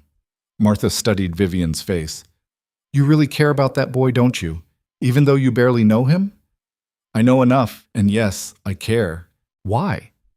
It wasn't accusatory, just curious. Most women ran from that situation. You're running toward it. That doesn't make sense unless there's a reason. Vivian hesitated, then decided on honesty. I had a brother. He was different, like Noah. My father sent him to an institution when I was 19. Daniel died there 6 months later. He was 14 years old. Her voice stayed steady through sheer will. I won't let that happen to another child. Not if I can stop it. Martha was quiet for a moment. Then she turned to Harold. We're doing this. Martha. We're doing this, Martha repeated, firmer. Everett Mercer can go to hell. I'm not standing by while he ships that little boy off to die in some asylum. Harold sighed, but there was no real resistance in it. You're going to make enemies. I've had worse. Martha untied her apron. Fletcher won't do the ceremony. He's too careful. But there's a justice of the peace over in Pine Ridge, about an hour's ride. A man named Carson. He doesn't care about Blackstone politics, and he'll marry anyone with a valid license. You'd witness for us? Caleb asked, and there was surprise in his voice. We will. Martha looked at her husband. Won't we, Harold? Harold adjusted his spectacles. Seems like we will. Why? Caleb asked. You don't owe us anything.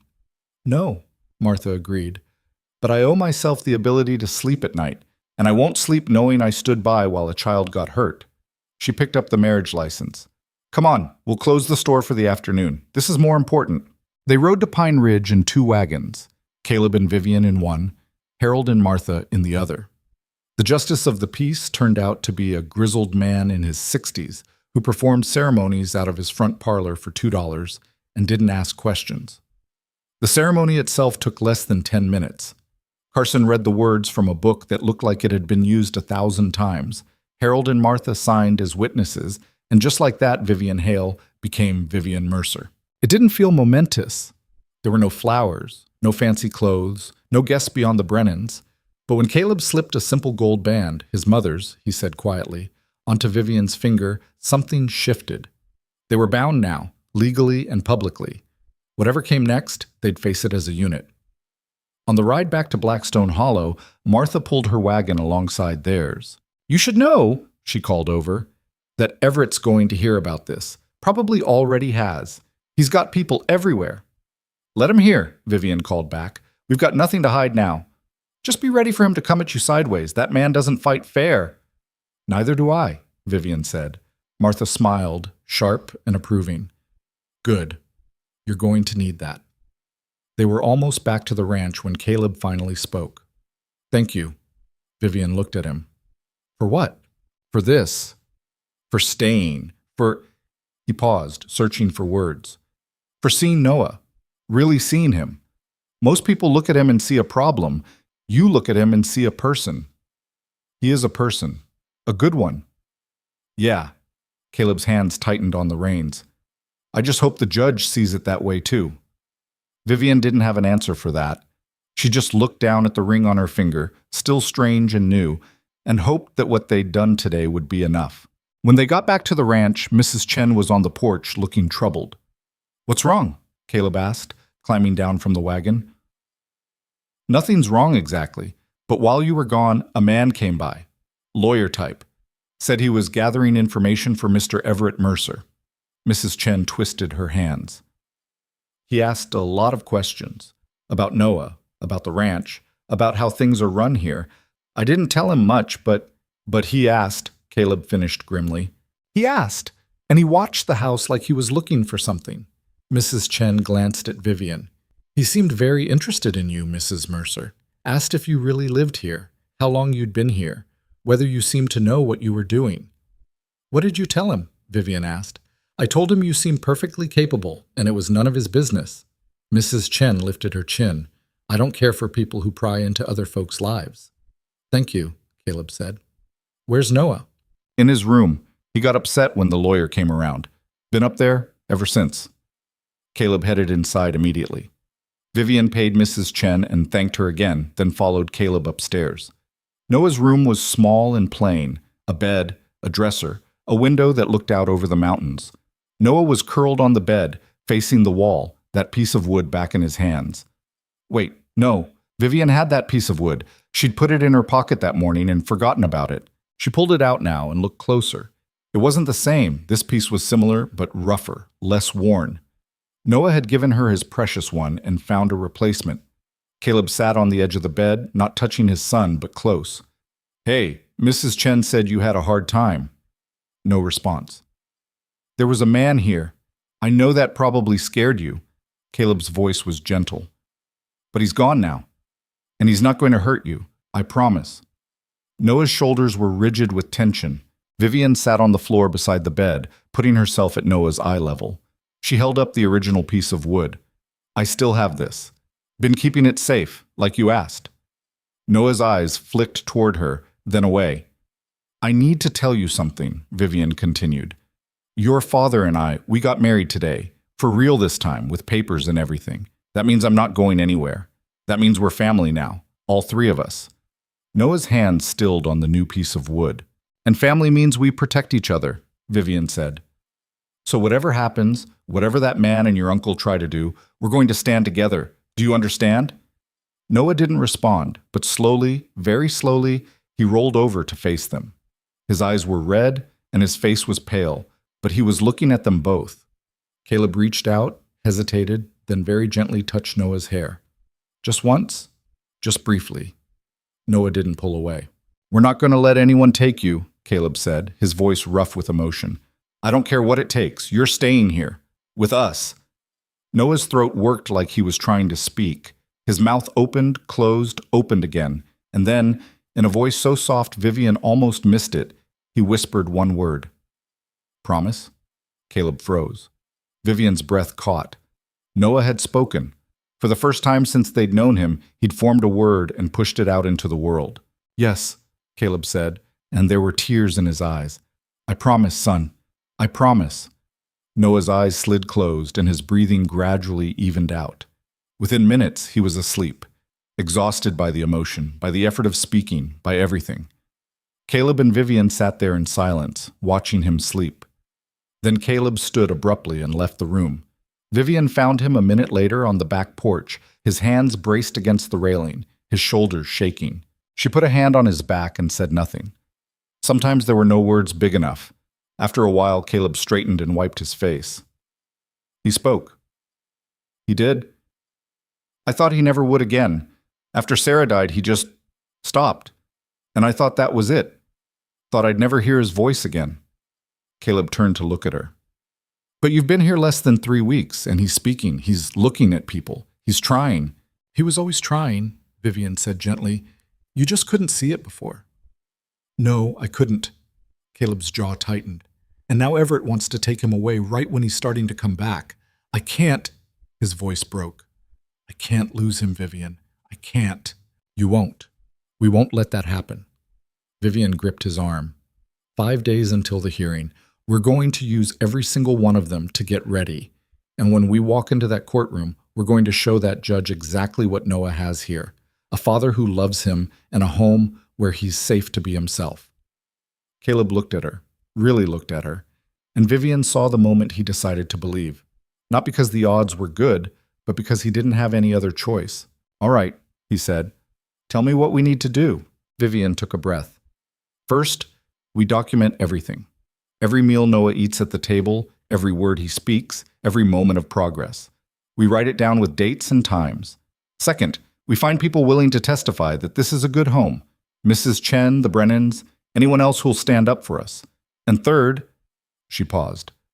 Third, we prepare Noah. Because he might have to be in that courtroom, and we need him to understand what's happening without terrifying him. That's a lot to do in 5 days. Then we'd better get started. They worked through the evening, making lists and plans.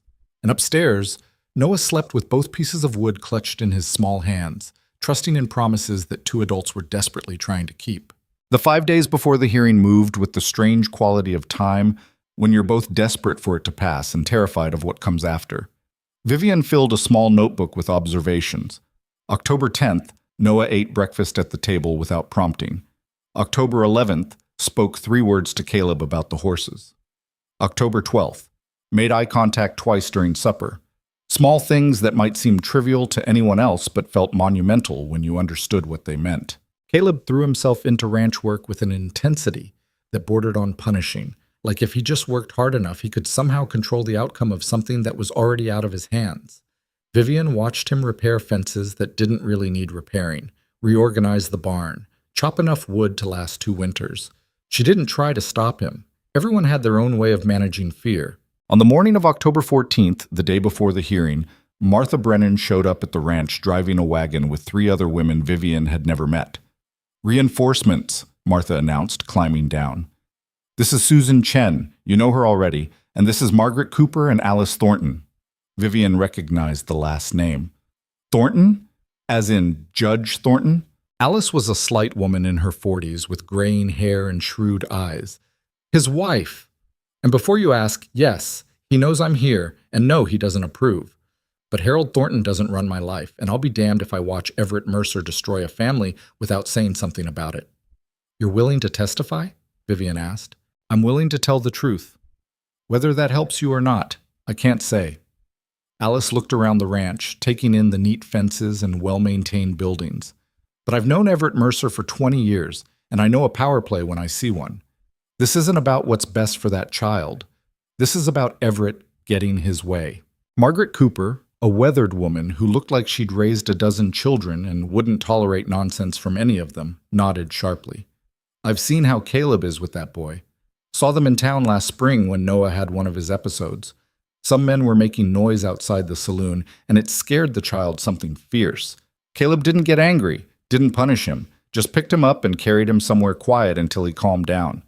That's good parenting in my book. We're here to help, Susan Chen added. Whatever you need. Vivian felt something tight in her chest loosen just slightly. Thank you, all of you. Don't thank us yet, Martha said. Everett's got witnesses too. I heard he's bringing in the 4 women who left, the previous brides. They're going to testify about conditions here, about Noah's behavior, about why they couldn't stay. Vivian's stomach sank. She'd known this was possible, but hearing it confirmed made it real. Do you know what they're going to say? Nothing good, I imagine. Everett's lawyer has been coaching them. Martha's expression was grim. And he's got Dr. Morrison testifying too, the one who examined Noah after Sarah died. Morrison's old school thinks different children need institutional care. So we're walking into an ambush. Essentially, yes, Alice Thornton spoke matter-of-factly. But you're not without ammunition. You've got a legal marriage now. You've got witnesses who will speak to Caleb's character and the improvements in Noah's condition. And you've got the fact that Noah is clearly bonded to both of you, which any reasonable person can see matters more than medical theory. Is your husband reasonable? Vivian asked. Alice smiled thinly. Harold is bound by the law and by precedent, but he's also a father, and he's not blind. If you can show him that Noah is better off here than in some institution, he'll rule accordingly. The question is whether you can make that case strongly enough to overcome Everett's influence. Margaret pulled a basket from the wagon. We brought food. You're going to need your strength tomorrow, and I expect you haven't been eating properly with all this worry hanging over you. She was right. Vivian had barely been able to stomach food for days, but the smell of fresh bread and something savory made her realize how hungry she actually was. They spent the afternoon together, these 5 women who barely knew each other but had aligned themselves on the same side of a fight that mattered. They helped Vivian clean the house until it shone, organized papers and documents, and rehearsed potential questions and answers. More importantly, they simply existed as proof that Vivian and Caleb weren't alone in this. Noah watched from his corner, wary of the strangers, but not hiding entirely. At one point, Martha sat down on the floor near him, not close, but within his line of sight, and started talking about her own grandson who'd been born blue and not breathing, who doctors said would be slow if he survived at all. He was 10 now, she said, and smart as a whip, just needed time to find his own way. Vivian saw Noah's hand still on his piece of wood. He was listening. When the women finally left as the sun was setting, Vivian stood on the porch and watched them go, feeling something she hadn't felt in weeks. Not quite hope, but close. The possibility of it. Caleb came to stand beside her. That was something. It was. I didn't know people would... He trailed off. Would care? Yeah. Caleb's voice was rough. I've spent so long feeling like it was just me and Noah against everyone. Didn't realize there were people willing to stand with us. There usually are, Vivian said. You just have to let them see what they're standing for. That night, Vivian found Noah sitting by his window, looking out at the dark shapes of the mountains. She sat down beside him, and they stayed like that in companionable silence for a while. Tomorrow is going to be hard, Vivian finally said. There's going to be a lot of people and a lot of talking, and some of it might be scary. But your father and I are going to be right there the whole time. Noah's hands tightened on the windowsill. You might have to be in the room for part of it. The judge, that's the man who makes the decisions, he might want to see you, but nobody is going to force you to talk or do anything you don't want to do. We won't let them. Vivian pulled out the original piece of wood from her pocket and set it on the sill between them. You gave this to me when you were scared. I'm giving it back now because I think you might need it tomorrow more than I do. Noah looked at the wood, then at Vivian. His mouth opened, and she could see him struggling to form words. Finally, he whispered, Stay? Vivian's throat tightened. I'm staying, I promise. No matter what happens tomorrow, I'm not leaving. Papa too? Your papa especially. Nobody is taking you away from him. That's what tomorrow is about, making sure everyone knows that. Noah was quiet for a long moment. Then he picked up the piece of wood and closed his small hand around it. Okay, just one word, but it carried the weight of trust that Vivian knew was hard-won and precious. She put her arm around his thin shoulders slowly, giving him time to pull away if he needed to. He didn't. Instead, he leaned into her slightly, and they sat together watching the stars come out over the mountains. The courtroom in Blackstone Hollow was smaller than Vivian had expected. Just a single room in the county building with wooden benches, a judge's platform, and windows that let in the cold October morning light. It smelled like old paper and floor wax, and the nervous sweat of people waiting for their lives to be decided by strangers. Vivian sat in the front row beside Caleb, her hands folded tightly in her lap to keep them from shaking. Noah was with Mrs. Chen in a separate room. The judge had agreed he didn't need to be present for the initial proceedings. though he might be called later. That small mercy was something, at least. Everett sat on the opposite side of the aisle with his lawyer, a sharp-faced man named Carlyle, who looked expensive and competent. Behind them sat the four women who'd fled the ranch.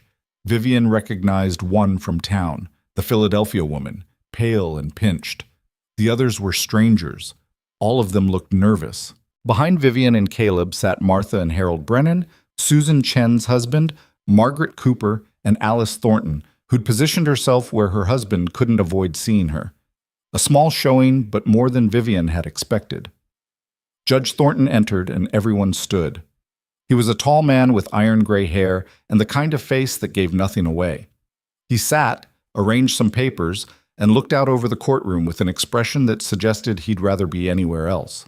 "This is a custody hearing regarding Noah Mercer, age 8, he began, his voice carrying easily in the small space. Petitioner is Everett Mercer, uncle and closest living relative besides the father. Respondent is Caleb Mercer, current guardian. Both parties are present with counsel." He looked at Caleb. "You're representing yourself, Mr. Mercer?" "Can't afford a lawyer, Your Honor," Caleb said, standing. "But I can speak for myself and my son." "Very well. Mr. Carlyle, you may present your opening statement." Carlyle stood smoothly. He was good. Vivian could tell that within the first 30 seconds. He painted a picture of an isolated ranch, a struggling single father, a child with significant difficulties who required specialized care. He talked about the 4 failed attempts at establishing a stable home environment, about Noah's inability to communicate or function normally, about the professional facilities available that could provide structure and treatment. "This is not about Mr. Caleb Mercer's character," Carlyle said, his tone reasonable. "By all accounts, he's a hardworking man who loves his son.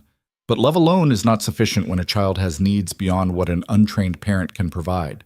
My client, Mr. Everett Mercer, has arranged placement at the Riverside Institute in Denver, a respected facility with medical staff, educational programs, and experience treating children with afflictions similar to Noah's. This is about doing what's best for the child, even when what's best is difficult."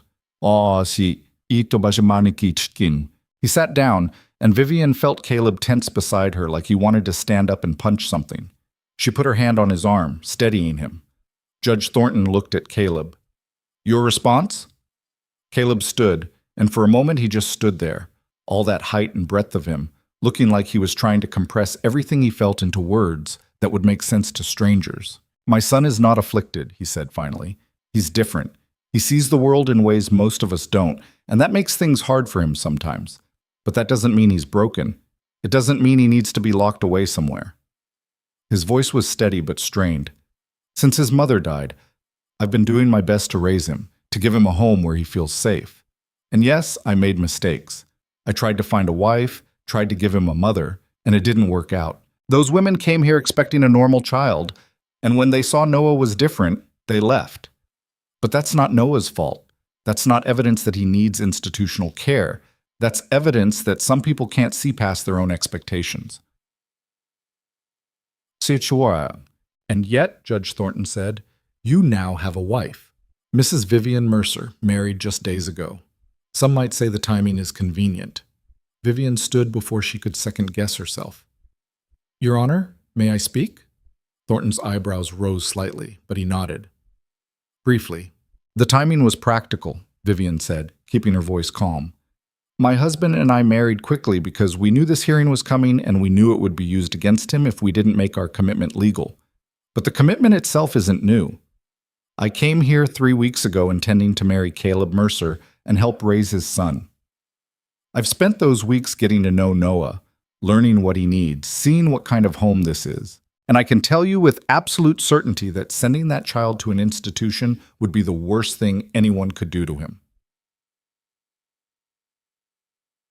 "You have experience with institutional care?" Thornton asked. Vivian's hands clenched. "I do. My younger brother was sent to an asylum when he was 14 because he was different in similar ways to Noah. He died there 6 months later. They called it fever, but I know what really killed him, being separated from everyone who loved him, being treated like a problem to be solved instead of a person to be understood. I won't let that happen to Noah." "That's a compelling personal story, Mrs. Mercer, but this court requires more than emotion. It requires evidence." Thornton looked at Carlyle. Call your first witness. Carlyle called Dr. Morrison, who took the stand with the authority of someone used to being listened to.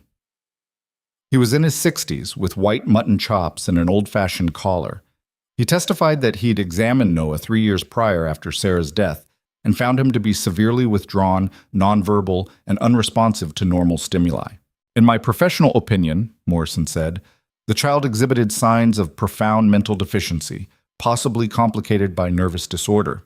I recommended at the time that he receive specialized care, but Mr. Mercer declined. And what is your opinion now? Carlyle asked. I haven't examined the child recently, but based on reports of his continued inability to speak, to socialize, or to function in normal society, I maintain my original assessment. He requires professional intervention that cannot be provided in a home setting. Caleb was allowed to cross-examine, and he stood with visible effort at controlling his anger. Dr. Morrison, when you examined Noah, how long did you spend with him? Approximately 20 minutes. 20 minutes. And in that 20 minutes, my son, who'd just lost his mother and was surrounded by strangers, didn't respond the way you expected, so you labeled him deficient? Morrison's face reddened. I conducted a thorough examination using established protocols. Did you ask me what he was like before Sarah died? Did you ask if he'd always been this way, or if it was grief? Mr. Mercer, a child who cannot communicate or engage with the world will He communicates just fine. You just weren't listening. Caleb's voice was tight. He's scared of new people and loud noises and things he doesn't understand. That doesn't make him deficient. That makes him cautious. Mr. Mercer, Judge Thornton interrupted, this isn't a debate. Do you have questions for the witness or not? Caleb took a breath. Dr. Morrison, have you visited my ranch in the past 3 years?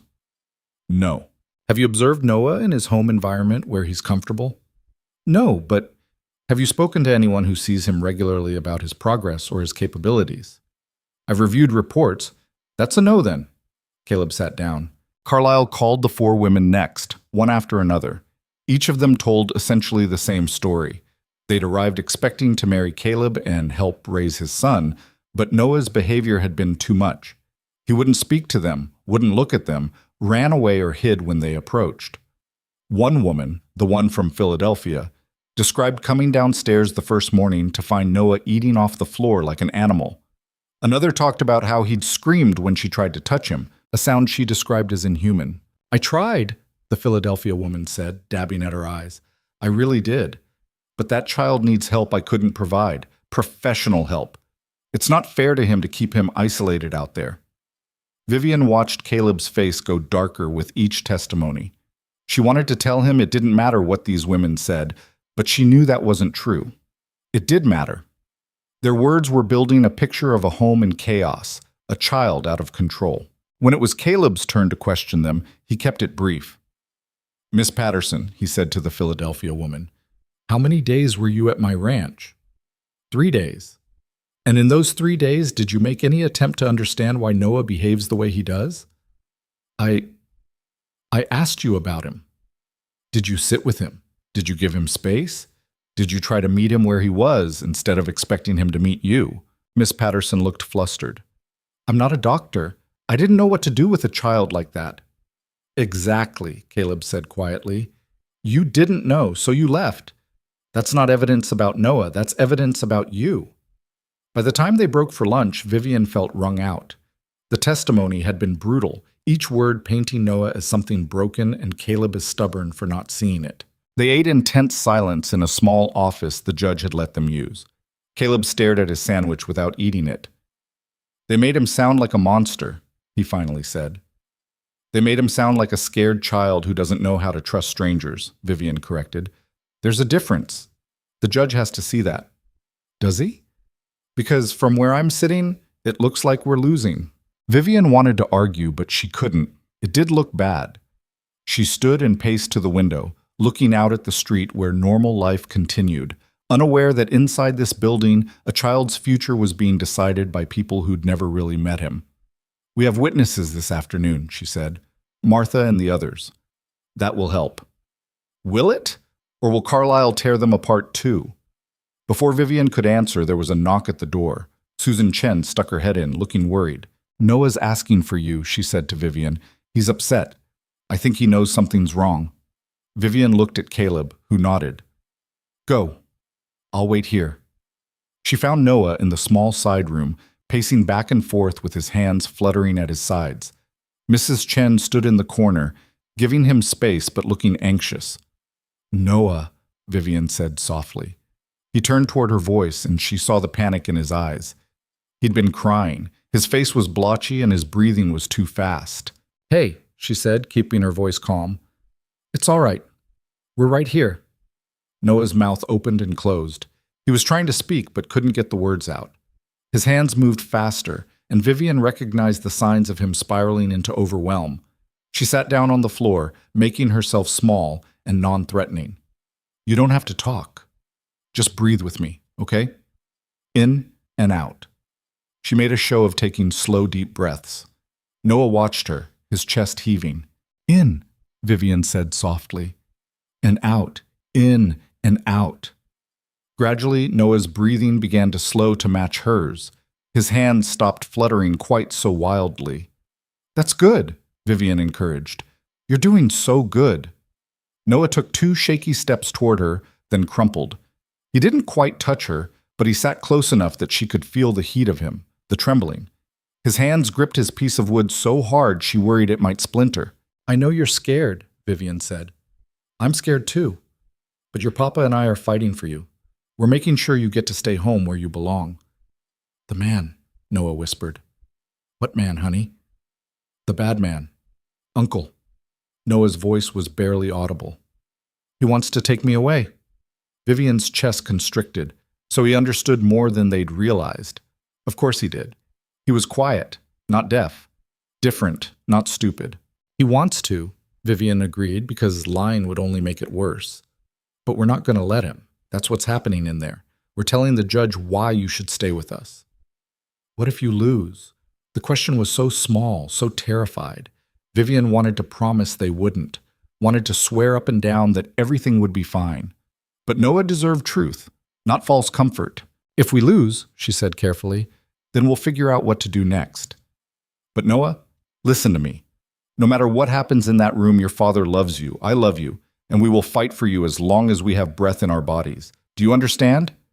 Noah looked at her with those hazel green eyes that were so like his father's, so full of fear and fragile trust.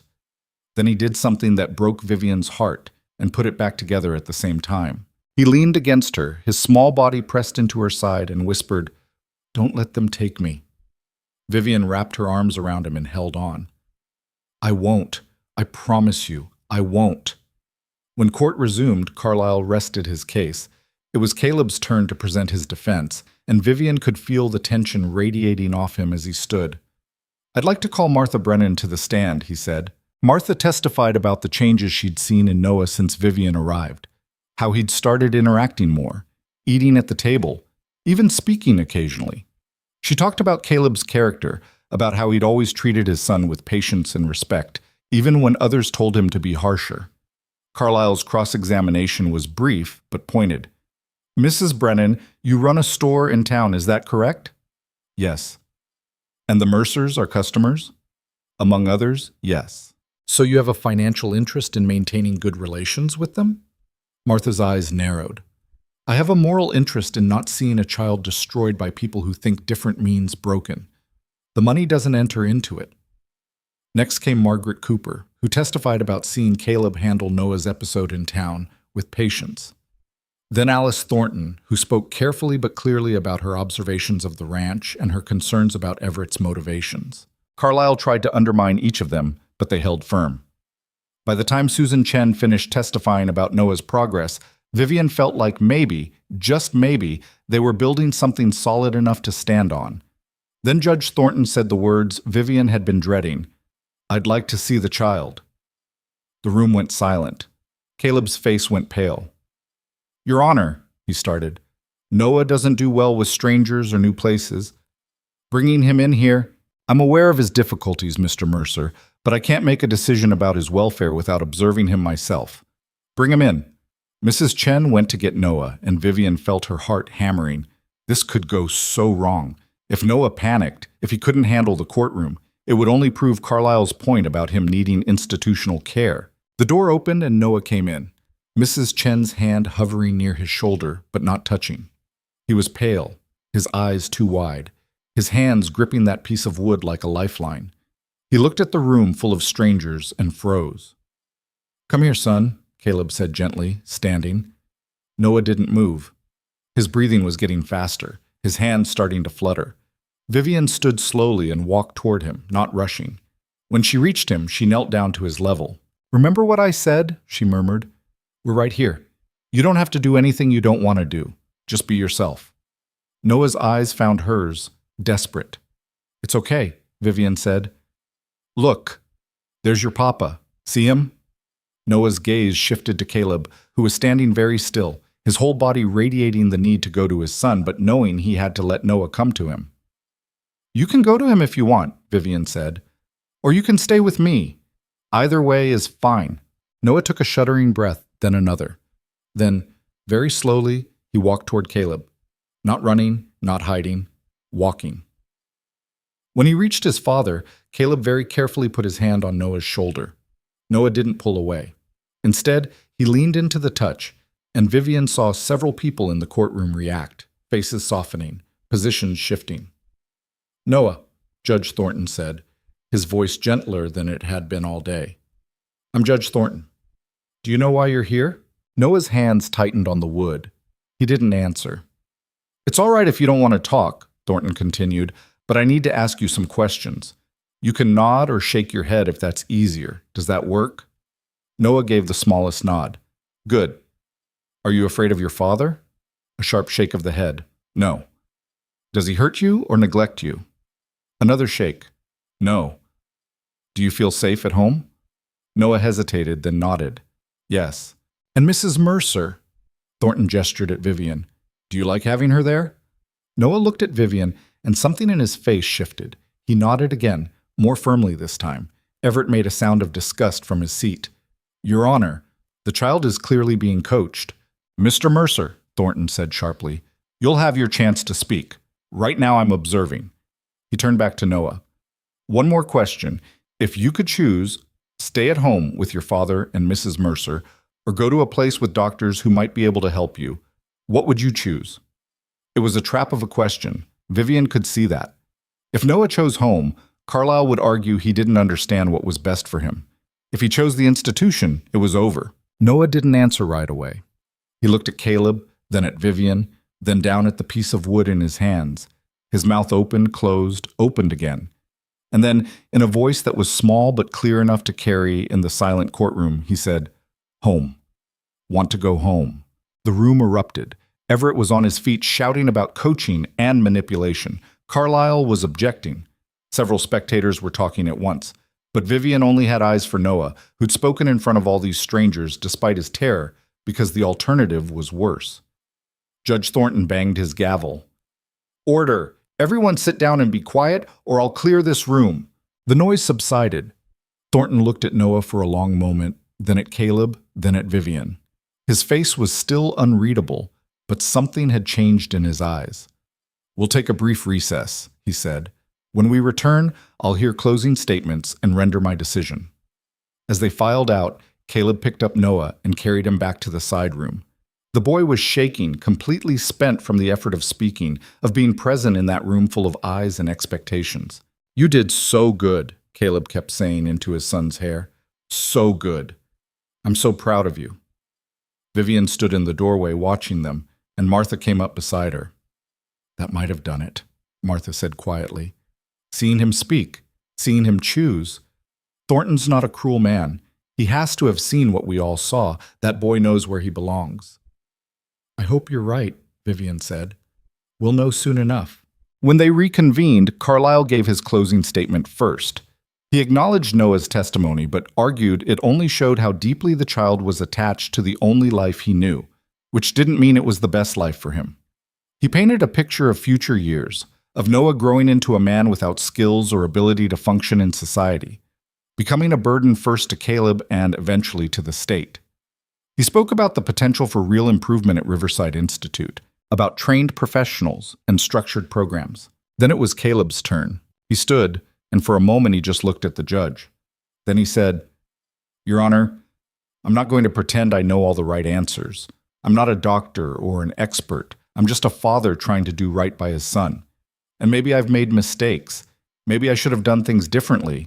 But I know one thing for certain, my son is not a burden. He's not a problem to be solved or a shame to be hidden away.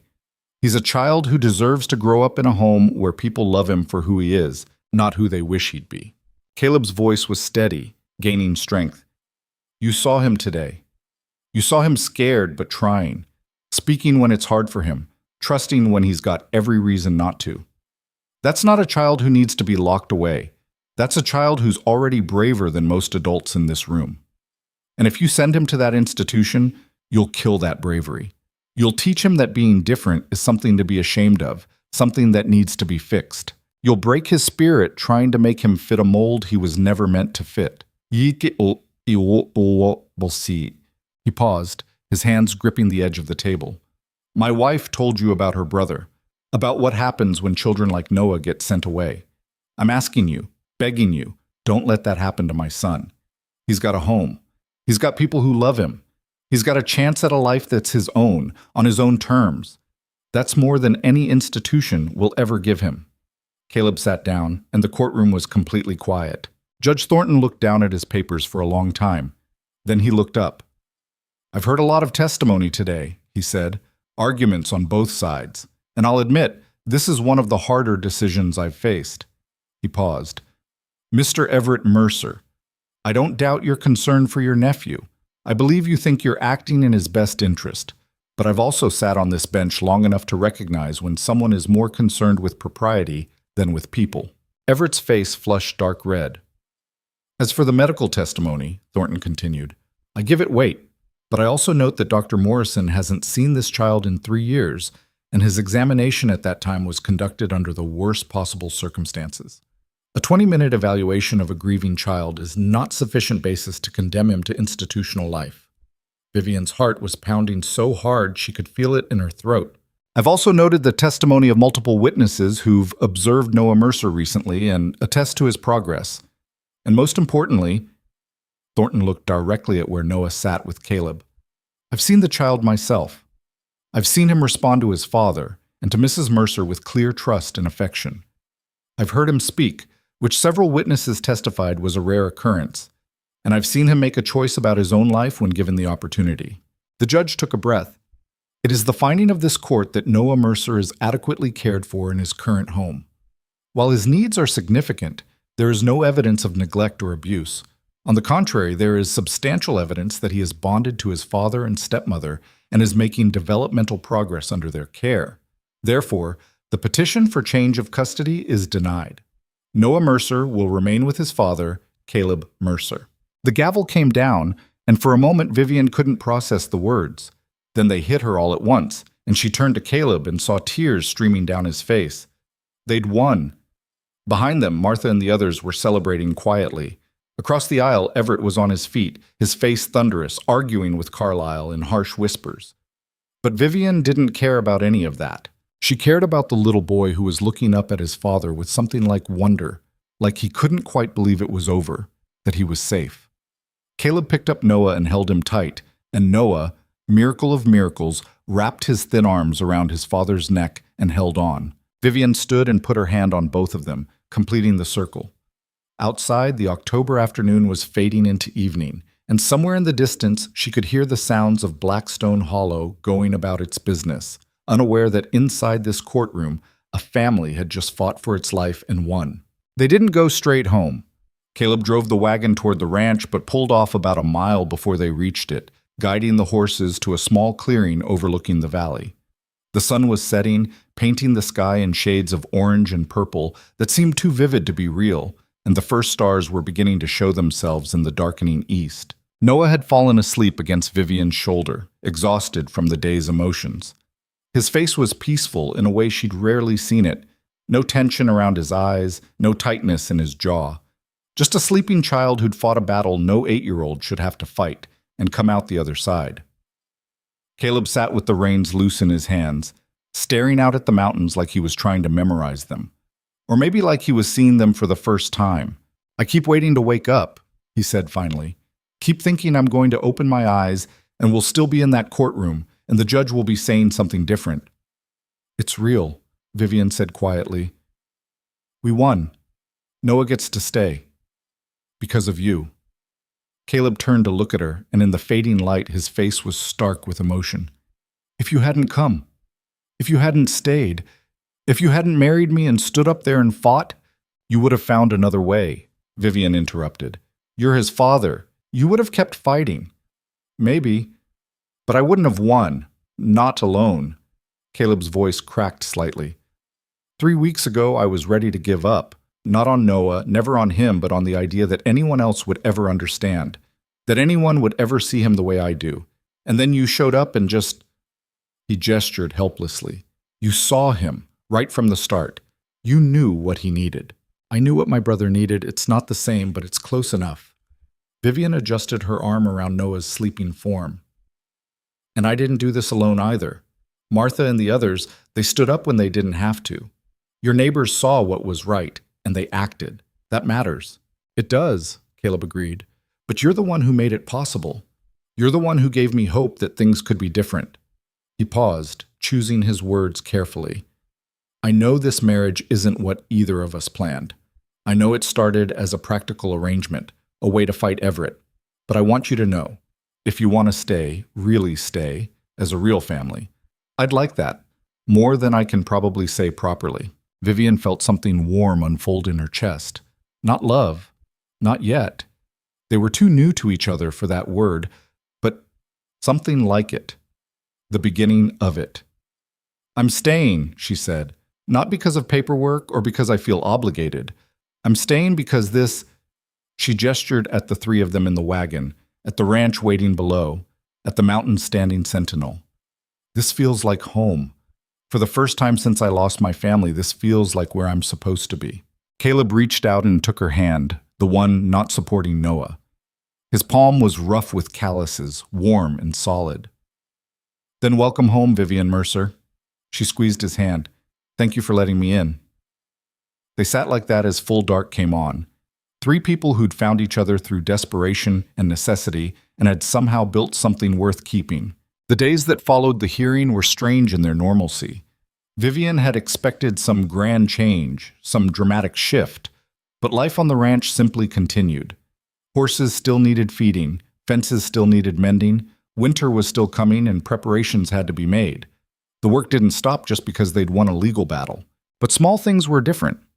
Noah started coming downstairs in the mornings without being called, sitting at the table while Vivian made breakfast. He didn't always eat with them, but he was present. Some mornings he'd look at Caleb and say, "Morning, Papa," in that soft voice, and Caleb would freeze with his coffee cup halfway to his mouth, like he couldn't quite believe it was real. One afternoon, about a week after the hearing, Vivian was in the garden pulling up the last of the root vegetables when she heard footsteps behind her. She turned to find three women standing at the edge of the garden plot. Not Martha and her friends this time, but strangers. Well, not complete strangers. She recognized one of them from church, another from the general store. Mrs. Mercer, the church woman said. Her name was Caroline something, Vivian remembered. We wanted to come by and, well, we wanted to apologize. Vivian stood, brushing dirt from her skirt. Apologize for what? For not helping sooner. Caroline twisted her hands together. We all knew what Everett was trying to do. We knew it wasn't right, but he has so much influence, and we were afraid of making trouble for our families if we spoke up. But then you did it anyway, the store woman, Rebecca, maybe, added. You and Caleb stood up to him, and you won. And we realized we should have been standing with you from the start. The third woman, young and pregnant, stepped forward. My sister has a daughter who doesn't speak. She's 5 now, and people keep telling my sister there's something wrong with her, that she should send her away to be fixed. But after seeing how you fought for Noah, after hearing what you said about children being different, not broken, it gave my sister courage to stand her ground. She wanted me to tell you that, to say thank you. Vivian felt her throat tighten. I didn't do anything special. I just refused to let them hurt a child. That's more than most people do, Caroline said. And it matters. You've changed how folks think about things. Not everyone, maybe, but some of us are paying attention now. They didn't stay long, just long enough to offer their apologies and their support. But after they left, Vivian stood in the garden thinking about ripples, about how one person standing firm could give other people permission to do the same, about how change didn't always come from grand gestures, but from small acts of courage repeated over and over.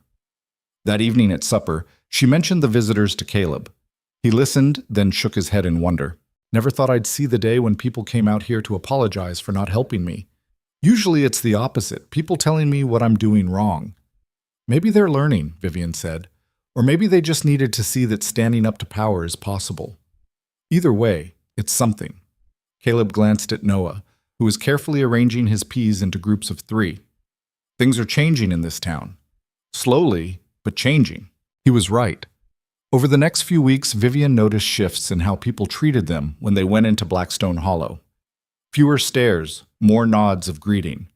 Harold Brennan started slipping extra supplies into their orders without charging. The blacksmith's wife brought over a basket of preserves with a note saying she admired what they'd done. Even Reverend Walsh, who'd refused to perform their wedding, stopped Caleb outside the feed store to say he'd been thinking about his sermon on judging others and maybe needed to practice what he preached. Not everyone changed their minds. There were still people who crossed the street to avoid them, who whispered behind their hands, who thought Noah should have been sent away. But they were quieter about it now. The town had seen a family fight for itself and win, and that victory had shifted something fundamental. Winter came early that year, just as Caleb had predicted. The first real snow fell in late October, covering the ranch in white and making the world go quiet. Vivian had grown up with Missouri winters, but Montana cold was different, sharper, deeper, more insistent. She learned to dress in layers to keep the fires going, to check on the animals multiple times a day. And she learned about Noah in winter. He loved the snow. Loved it in a way that surprised both Vivian and Caleb. He would stand at his window for hours watching it fall, or go outside and let it pile up on his outstretched hands, or trace patterns in the fresh powder with a stick. The cold didn't seem to bother him. The quiet of snow-muffled mornings seemed to calm something in him that was always a little anxious the rest of the year. One afternoon in early November, Vivian looked out the kitchen window and saw Noah and Caleb in the yard. Caleb was showing Noah how to stack firewood properly, and Noah was actually helping, slowly, carefully, placing each piece just so. When the stack was complete, Noah stepped back and looked at it with the same intensity he brought to everything, and Caleb put his hand on the boy's shoulder and said something that made Noah almost smile. Watching them, Vivian felt something settle in her chest. This was what family looked like. Not perfect, not easy, but real. 2 people learning to understand each other, building trust, one careful gesture at a time. She thought about the women who'd run from this place, about how they'd looked at Noah and seen only difficulty, only problems. They'd missed this, the quiet moments of connection, the small victories, the particular joy of watching a child be himself without apology. Their loss, Vivian thought, and her gain. December brought harder cold and deeper snow. It also brought an unexpected visitor. Vivian was making bread when she heard the horse. She looked out to see a rider approaching. Not Everett this time, but a younger man she didn't recognize. He dismounted and knocked on the door with the careful politeness of someone who wasn't sure of his welcome. Caleb answered, and Vivian heard him make a surprised sound. "James?" "Hello, cousin." The visitor pulled off his hat. He had the Mercer build and coloring, but his face was open where Everett's was hard. "Can I come in? It's colder than hell out here." Caleb stepped aside and James entered, bringing a blast of cold air with him. He nodded to Vivian. "Ma'am, you must be the famous Vivian Mercer I've been hearing about." "Famous is probably overstating it," Vivian said, wiping flour from her hands. "Not in my family, it isn't. You're the woman who stood up to Uncle Everett in court and won. That makes you practically legendary." James grinned. "I rode out here to shake your hand and tell you that some of us Mercers think you did exactly the right thing." "Some of us?" Caleb asked carefully. "Me and my sister Caroline, for sure. My father, Everett's brother Thomas, is still deciding what he thinks, but he's not happy with how Uncle handled things. Said it was mean-spirited and unnecessary." James looked around the house. "Is Noah here? I'd like to meet him if that's all right." Caleb's expression was wary. "Why?" "Because he's family. Because Uncle Everett has been telling stories about him for years, and I want to see for myself what's true and what's not. James's tone was sincere. Look, I know you don't have reason to trust Mercers right now, but I'm not my uncle. I don't think children should be locked away for being different. I just want to meet my cousin's son, that's all. Caleb and Vivian exchanged a glance. Finally, Caleb nodded. He's in the barn. I'll take you out there. But James, if you upset him, you leave immediately. Understood? Understood. They went out together, and Vivian watched from the window as Caleb led James to the barn. She couldn't see what happened inside, but they were gone for about 15 minutes. When they came back, James looked thoughtful. He's a good kid, he said to Vivian. Quiet, sure. Different, yes. But good. I could see that. He turned to Caleb. Uncle Everett was wrong. About all of it. And I wanted you to know that not everyone in the family agrees with him. I appreciate you saying that, Caleb said. James put his hat back on. I also wanted to warn you. Uncle hasn't given up. He's talking about appealing the judge's decision, finding other legal angles. He's angry about losing, and angry men do stupid things. Vivian felt ice form in her stomach. Can he appeal? He can try. Probably won't succeed. Judge Thornton's ruling was pretty clear, but he can make your lives difficult in the attempt. James looked apologetic. I'm sorry. I wish I could tell you it's over. But with Uncle Everett, it's never really over until he decides it is. After James left, Caleb sank into a chair and put his head in his hands. I thought we were done with this. We knew it might not be finished, Vivian said, though her own heart was sinking. Everett's not the type to accept defeat gracefully. I'm so tired of fighting him. So tired of looking over my shoulder, waiting for the next attack. Caleb's voice was muffled. When does it end? Vivian didn't have an answer for that. She just put her hand on his shoulder and stayed there until his breathing evened out. The winter months passed in a strange duality. On one hand, the ranch was peaceful. Snow insulated them from the outside world, made everything quiet and still. Noah continued to make small progressions. More words, more eye contact, more moments of connection. He started helping with small chores, learned to feed the chickens without scaring them, began to trust that his world wasn't going to collapse every time something changed. On the other hand, Everett's shadow hung over everything. His lawyers filed motions and appeals, dragging the legal process out. Nothing came of it. Every judge who looked at the case sided with Caleb, but each new filing meant new stress, new worry, new energy spent on fighting instead of living. He's trying to wear us down, Vivian said one night in January, as they reviewed yet another legal document. Make us so tired that we give up. It's working, Caleb admitted. I'm exhausted, and I hate that Noah can sense it, that he knows something's wrong even if he doesn't understand what. Then we need to end this, Vivian said. Not legally, we can't control whatever it does there, but we need to end it in our own minds.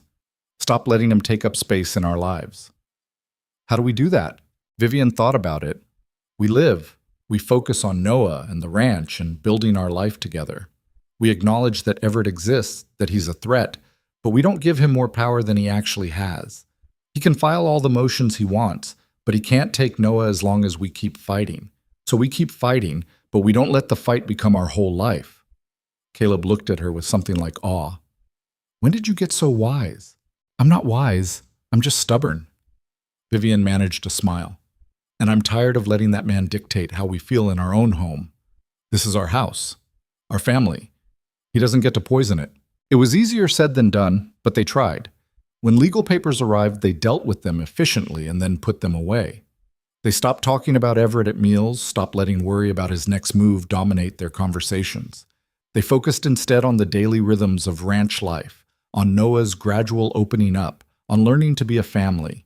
In February, on a brutally cold afternoon when the wind was howling and the temperature had dropped below zero, Noah did something remarkable.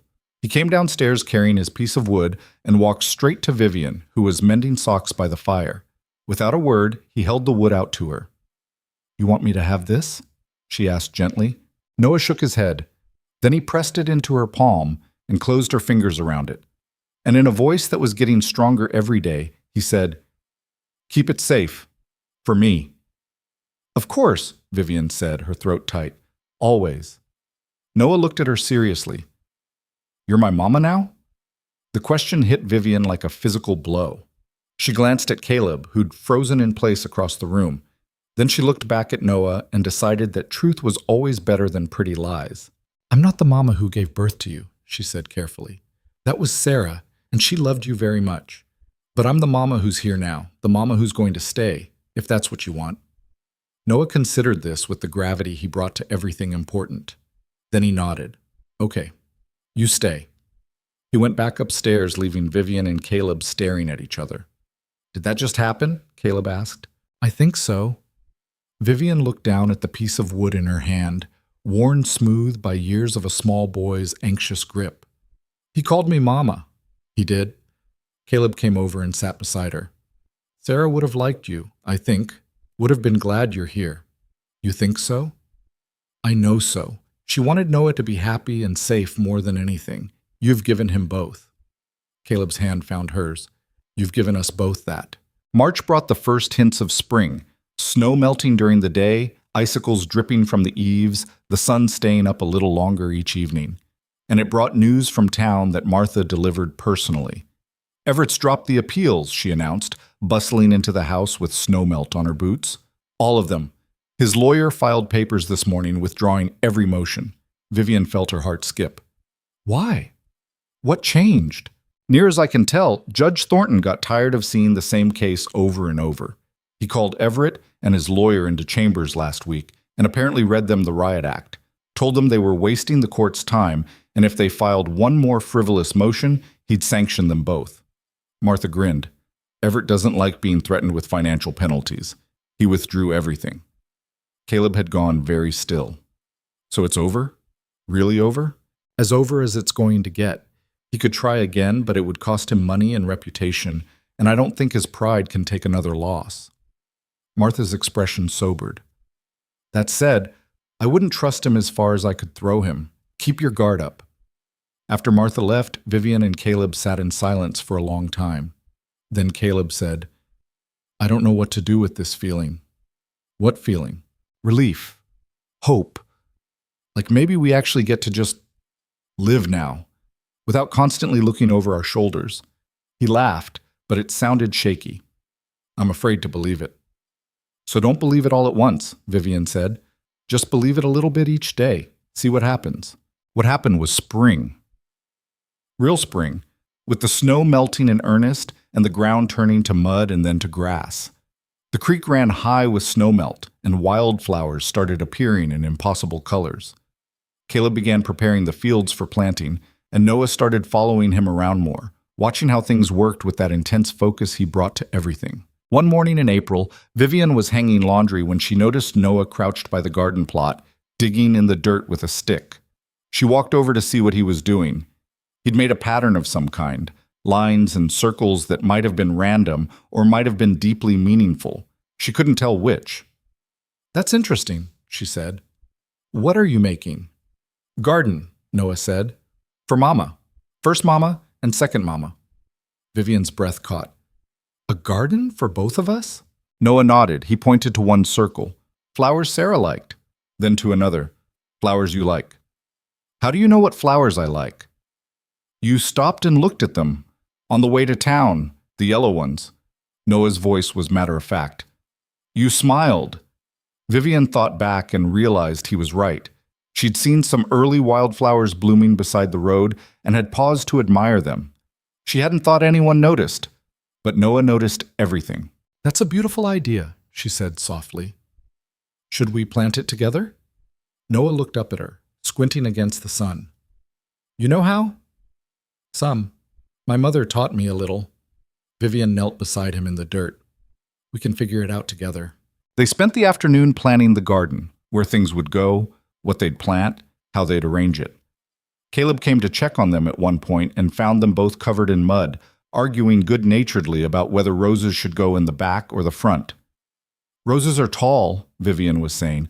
"They need to be in back so they don't block the smaller flowers." "But then you can't see them good," Noah countered. His grammar wasn't perfect, but he was stringing longer sentences together now. "Want them where everyone can see." "We could do both," Caleb suggested, sitting down to join them. "Some in back, some in front. Make it interesting." Noah considered this, then nodded. Okay, both is good. They worked until the sun started setting, and by the end they had a rough plan sketched out in the dirt. It wouldn't be a fancy garden. They were ranchers, not horticulturists, but it would be theirs. A memorial to Sarah and a celebration of new growth, all mixed together the way life actually was. That night, as Vivian was putting Noah to bed, a routine they'd developed over the winter, he looked up at her seriously. "Are you happy here?" he asked. "Very happy," Vivian said. "Why do you ask?" "The other ladies left. They weren't happy." Noah's hands fidgeted with his blanket. "Want you to stay." "I'm not going anywhere," Vivian promised. "I'm happy here because this is home, because you and your papa are my family now." "Even though I'm different?" The question was so direct, so vulnerable, that Vivian had to take a moment to compose herself. "Especially because you're different. You see things other people miss. You care about things deeply. You're brave even when you're scared. Those aren't things to fix, Noah. Those are things that make you who you are." Noah thought about this. "Uncle Everett said I'm broken. Uncle Everett is wrong about a lot of things." Vivian tucked the blanket around him. "You're not broken. You're just you, and you is exactly right." "Okay." Noah's eyes were starting to close. "Love you, Mama." The words were soft, sleep-blurred, probably said without full awareness, but they settled into Vivian's heart like they'd been waiting there all along. "Love you too, sweetheart," she whispered. Summer came with long days and hard work. The garden took shape, not perfectly, because perfection wasn't the point, but beautifully in its own way. Roses and daisies and the yellow wildflowers Noah had remembered Vivian admiring. Some things grew better than others, some died despite their best efforts. But the garden persisted, a living thing that changed every day. Noah spent hours there, weeding with careful attention, talking to the plants in his quiet voice, bringing Vivian reports on what was blooming. His speech was improving steadily. Not fluent, probably never would be completely, but functional. He could express what he needed, ask questions, even tell simple stories about his day. The town had settled into a new normal regarding the Mercer family. Most people had accepted that Noah was staying, that this was how things were going to be. A few remained hostile, but they were outnumbered now by folks who'd decided that difference wasn't the same as wrong. The shift wasn't complete. Prejudice never disappeared entirely. But it was real. In July, the ranch hosted its first social event. Martha convinced Vivian to have a summer gathering. Nothing fancy, just neighbors coming together for food and conversation. Vivian was nervous about how Noah would handle a crowd, but he surprised her. He didn't join the gathering exactly. He stayed on the edges, watching from safe distances. But he didn't hide either, and when Margaret Cooper's grandson, a shy boy about Noah's age, wandered over to look at the garden, Noah actually showed him around. They didn't talk much, but they existed in the same space peacefully, which felt like progress. Caleb watched his son interact with another child and had to step away for a moment, overcome. Vivian found him behind the barn, wiping his eyes. "You okay?" she asked. "Yeah, just..." He gestured helplessly toward where Noah and the other boy were examining a beetle. "A year ago, I couldn't imagine him doing that, being near another child without panicking, and now look at him." "He's growing up," Vivian said, "in his own way, at his own pace. Because of you." "Because of all of us." Vivian leaned against him. "You loved him when everyone said he wasn't worth loving. I helped him see he could trust again." The town decided to stop being afraid of what they didn't understand. It's not any one thing. It's everything together. Caleb put his arm around her. "When did this become real?" he asked quietly. "What?" "This. Us. This marriage started as a legal strategy, but somewhere along the way it became..." He trailed off. "A real marriage," Vivian finished. "I don't know exactly when, but it did." "Yeah." Caleb turned to face her. "I love you. I should have said it before now, but I didn't know how, or I was afraid you didn't feel the same, but I do. Love you, in case that wasn't obvious." Vivian smiled. It was a little obvious, and for the record, I love you too. You and Noah both. They kissed there behind the barn while their guests enjoyed the gathering, and Noah showed another child his garden, and it felt like the most natural thing in the world. Autumn came, as it always did, painting the mountains in golds and reds. A year had passed since Vivian arrived in Blackstone Hollow. since she'd stepped off that stage and into a life she couldn't have predicted. The anniversary arrived without fanfare, just another day of work and routine and the small moments that made up a life. But that evening, Caleb mentioned it at supper. "A year ago today, you showed up at this ranch," he said, "convinced you could handle whatever was waiting for you." "I wasn't convinced," Vivian admitted. "I was terrified. But sometimes you do things even when you're scared." "Good thing you did." Caleb reached across the table and took her hand. "Best thing that ever happened to this family." Noah looked up from his plate. He'd been quiet during the meal, but now he spoke. "Mama stayed when the others left. That's because she's brave." "Very brave," Caleb agreed. "Not brave," Vivian protested, "just stubborn." "Brave," Noah insisted. He was getting better at disagreeing, at holding his own opinions. "You fought for us. That's brave."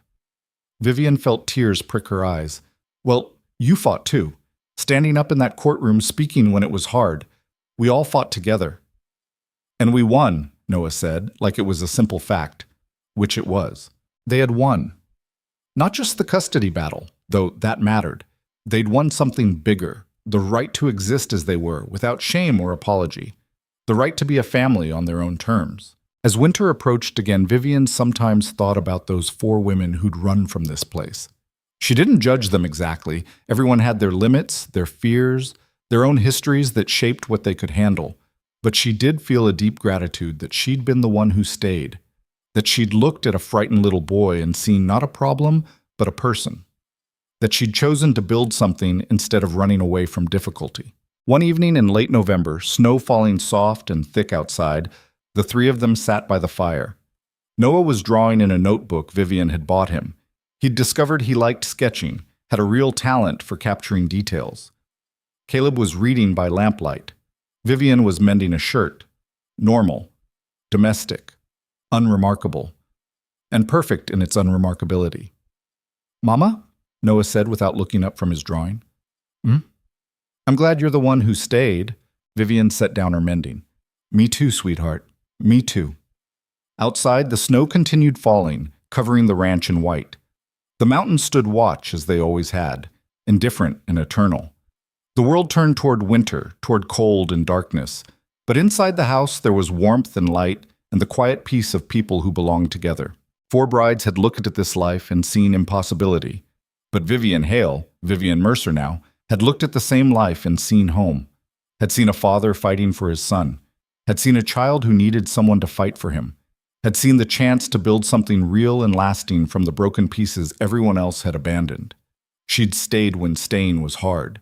She'd fought when fighting seemed hopeless. She'd loved when love would have been easier to withhold. And in doing so, she'd saved more than just Noah. She'd saved Caleb from the slow death of isolation and hopelessness. She'd saved herself from a life of regret and what-ifs. She'd saved a whole family from being torn apart by people who couldn't see past their own fear of difference. The ranch that had symbolized failure and rejection had become something new, a place where different was accepted, where love mattered more than normal, where family was defined not by perfection but by commitment. Years later, when people in Blackstone Hollow told the story, they'd talk about the bride who stayed, about the woman who stood up to Everett Mercer and won, about the family that proved love was stronger than judgment. But the real story was quieter than that. It was about small moments, a hand reaching across empty space, a child learning to trust again, a man discovering he didn't have to face everything alone, a woman finding purpose in protecting someone else's child. It was about the daily work of showing up, of trying, of choosing each other over and over, even when it was hard. It was about the radical act of seeing people as they were and deciding that was enough. Noah grew up at that ranch. Not normal. He was never going to be normal, whatever that meant. But whole. He learned to manage his fears, to communicate in ways that worked for him, to find his place in a world that hadn't been built for people like him. He became a talented artist, a skilled horseman, a quiet but steady presence who made the ranch run smoothly alongside his father. And he remembered. He remembered the woman who came from Missouri and refused to let them send him away. The woman who sat on the floor with him until he felt safe enough to reach out. The woman who looked at a frightened, different child and saw someone worth fighting for. He remembered all of it. And he made sure his own children knew the story, not as a fairy tale, but as the truth. That sometimes the family you're born into isn't enough, and you have to build the family you need. That different isn't wrong. That love is a choice you make every day, not a feeling that happens to you.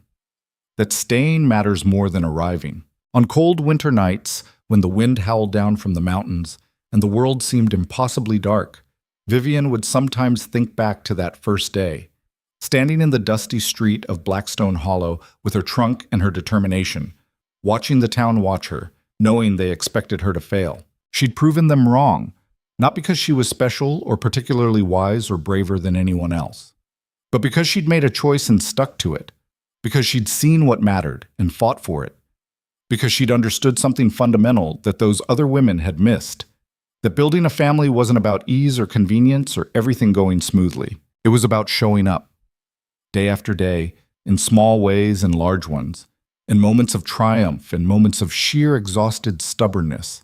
It was about looking at someone else's needs and deciding they were as important as your own. It was about fighting for the people you loved, even when, especially when, the world told you they weren't worth the trouble. Vivian Mercer, the fifth bride, the one who stayed, knew this truth bone deep. And every morning when she woke up in that ranch house, with Caleb beside her and Noah's footsteps overhead, she lived it again. Not perfectly, never perfectly, but truly, and that was enough.